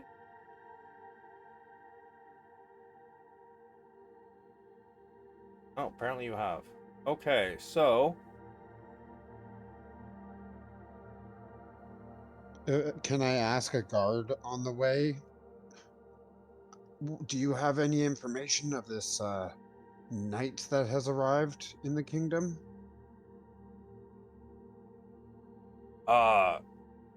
yeah, said his name was Knight Caradoc. He had some information for the counselors. Have any of you ever heard of this knight before? Nope. Not really. That was to the party. Oh. Nope. Showed up with at least a dozen heavily armored knights. Like something straight out of a storybook.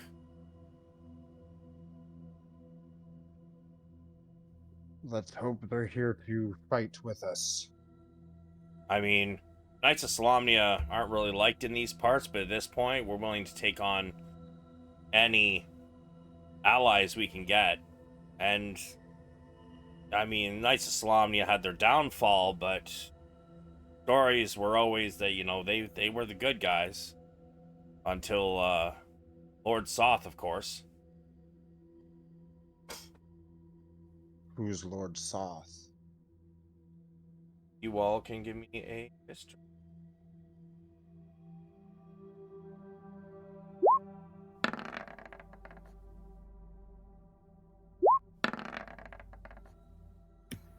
Did anybody cast luck before we left the camp? No, mine Yes, just I ran did. out at 2. I think he had cast it on him and you, but I think you burned all yours. I don't think did anybody say they were casting it once they got Padraig up? No. Oh, I Okay. forgot about it.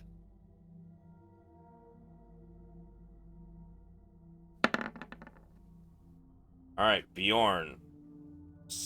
You're a fucking lore bard, right?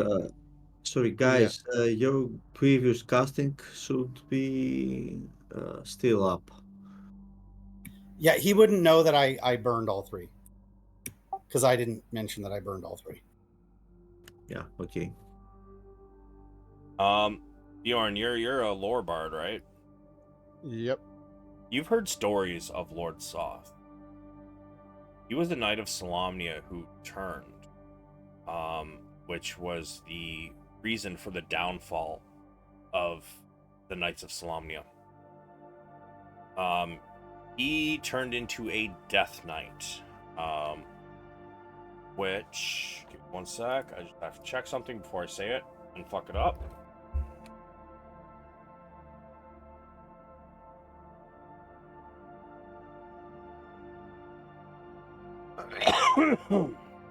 I've heard tales of that name.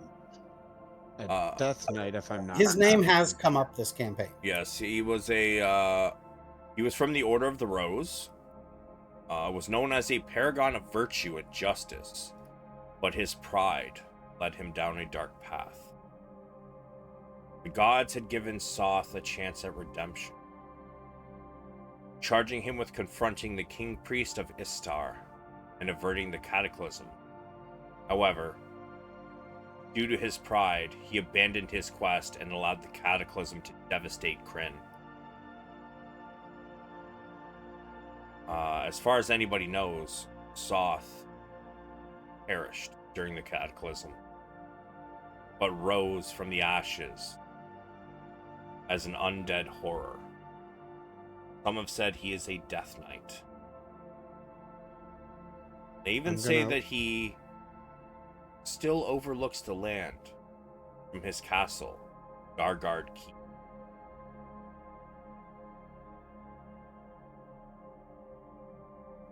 I convey that info, and then I'll pull them aside and whisper, "It's a weird coincidence that this knight shows up here, and he has involvements with a Death Knight, and we have this book."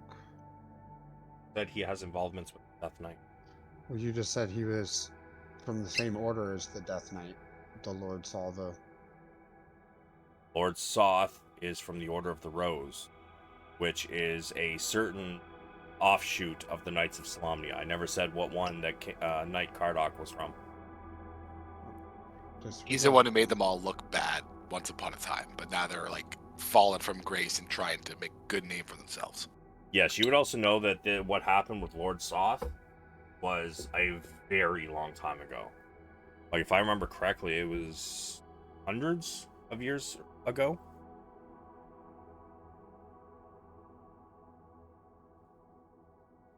This is all very interesting.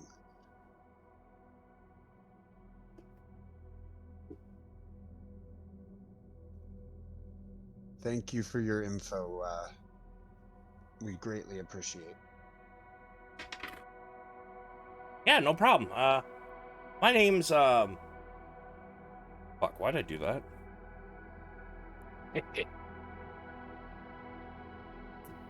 Tell us his name. Zalanef. Thank you, Zalaneth. Keep up the good work. Yeah, no problem. So you guys are aware of how to get to the council chambers. As you enter over here, whoops.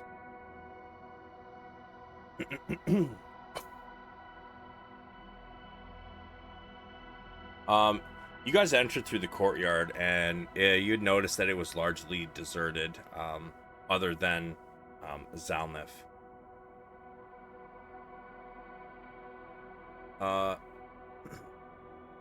Near the covered cloisters leading to the city council's conference rooms are two heavily armored knights of Solamnia on horseback. You would have passed them right about here. You guys probably can't see that, can you?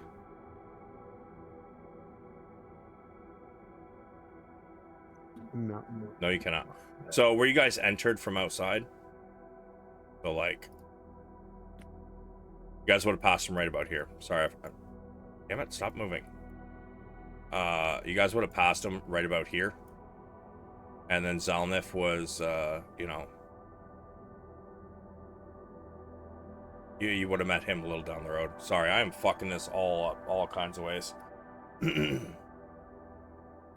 But as you leave Zalnif, you do pass 2 guards, seeming to be knights of Solamnia in armor on horseback. Seem to have very large weapons.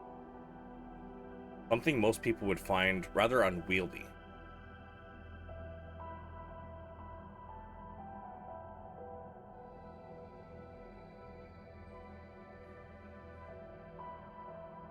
One of them holds a banner bearing a prominent rose emblem. Now you know they're from the same order.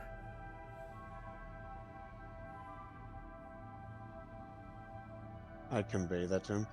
They're from the same order as that Lord Soth. There's guards at this door?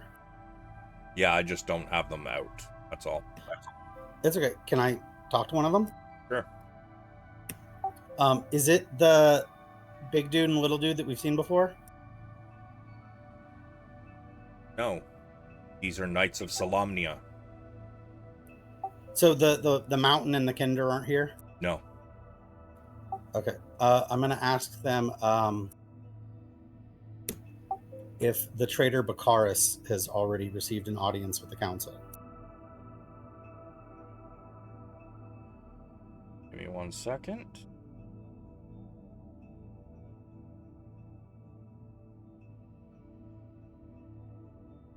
With a raspy voice, one of them says, "No. I know not who Lord Baccharis is, but nobody has been in or out." We need to speak with the council post haste. He says nothing else.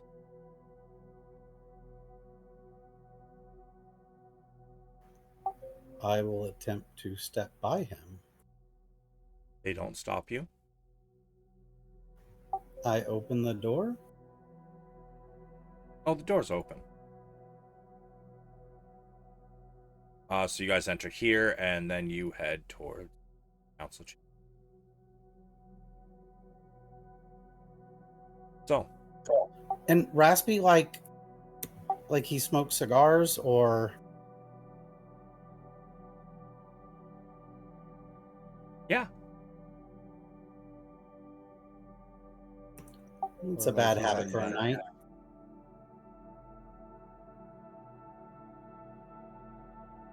as you get to here, you see this particular door that leads to the council chamber closed.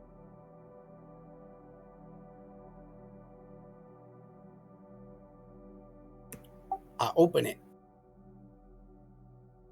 As you guys approach this door and Padraig opens it, notice that excuse me. You notice that as you near the chamber where the governor and city council are meeting with the Knights of Solamnia, the halls are empty. The council chamber's door, as you open this one,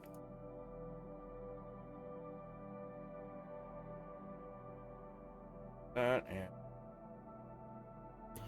Sorry, earlier I thought we were at the door that had the mountain and the kinder. yeah, no, Was that you guys passed that like a while ago.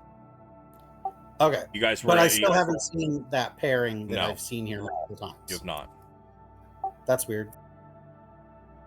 You notice that the council chamber door stands ajar, and its guard is absent. Though the room usually buzzes with conversation, everything is silent.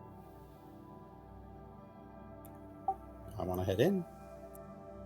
Yeah, let's enter. Sure. beyond the guard. This is strange. As you guys all head in, Is this a different map than last time? yes. Okay, it looks super different. Yeah, the other one was one I fucking swiped. It's actually the Council Chamber of Waterdeep. And then I found this set on, or actually somebody sent it to me in form of a link. It's a from DM's Guild. They actually have like all the maps that should exist in the fucking module, but do not. Somebody had made them all, and they're like, you know. Is it that mega pack that lady made with like 100 maps? I don't think there was 100, but yes, it was a rather large pack, like 32 or something like that.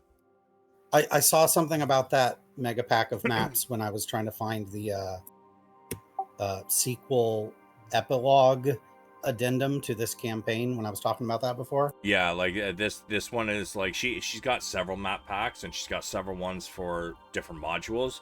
This is the Dragon Queen specific module or map pack. It was just a list of them, though. It wasn't like the actual files. It was just somebody posting that they were going to make them available as soon as they were ready, but it was like not the link I was looking for, so I backed out of it. Yeah, no, it's available. My cousin gave me the link, and I was like, boom, grabbed them. But anyways, as you guys enter, a scene of slaughter spills across the council chamber. Several guards wearing the colors of Calaman's soldiers lie tangled in skeletal remains in tarnished Salamic armor. The bloody bodies of Calaman's council members slump in high-backed chairs, and across the room's large table, at a position of honor, opposite the door, Governor Caliph Mia's body is transfixed in his chair, a gleaming long sword piercing his chest. Next to the governor's body, a man in Salamnic armor rocks back in a chair. He props his booted feet on the table as he balances a scroll on one finger. "Hello," says. And with that, we're going to end for the night. God damn. Whoa. It was about time.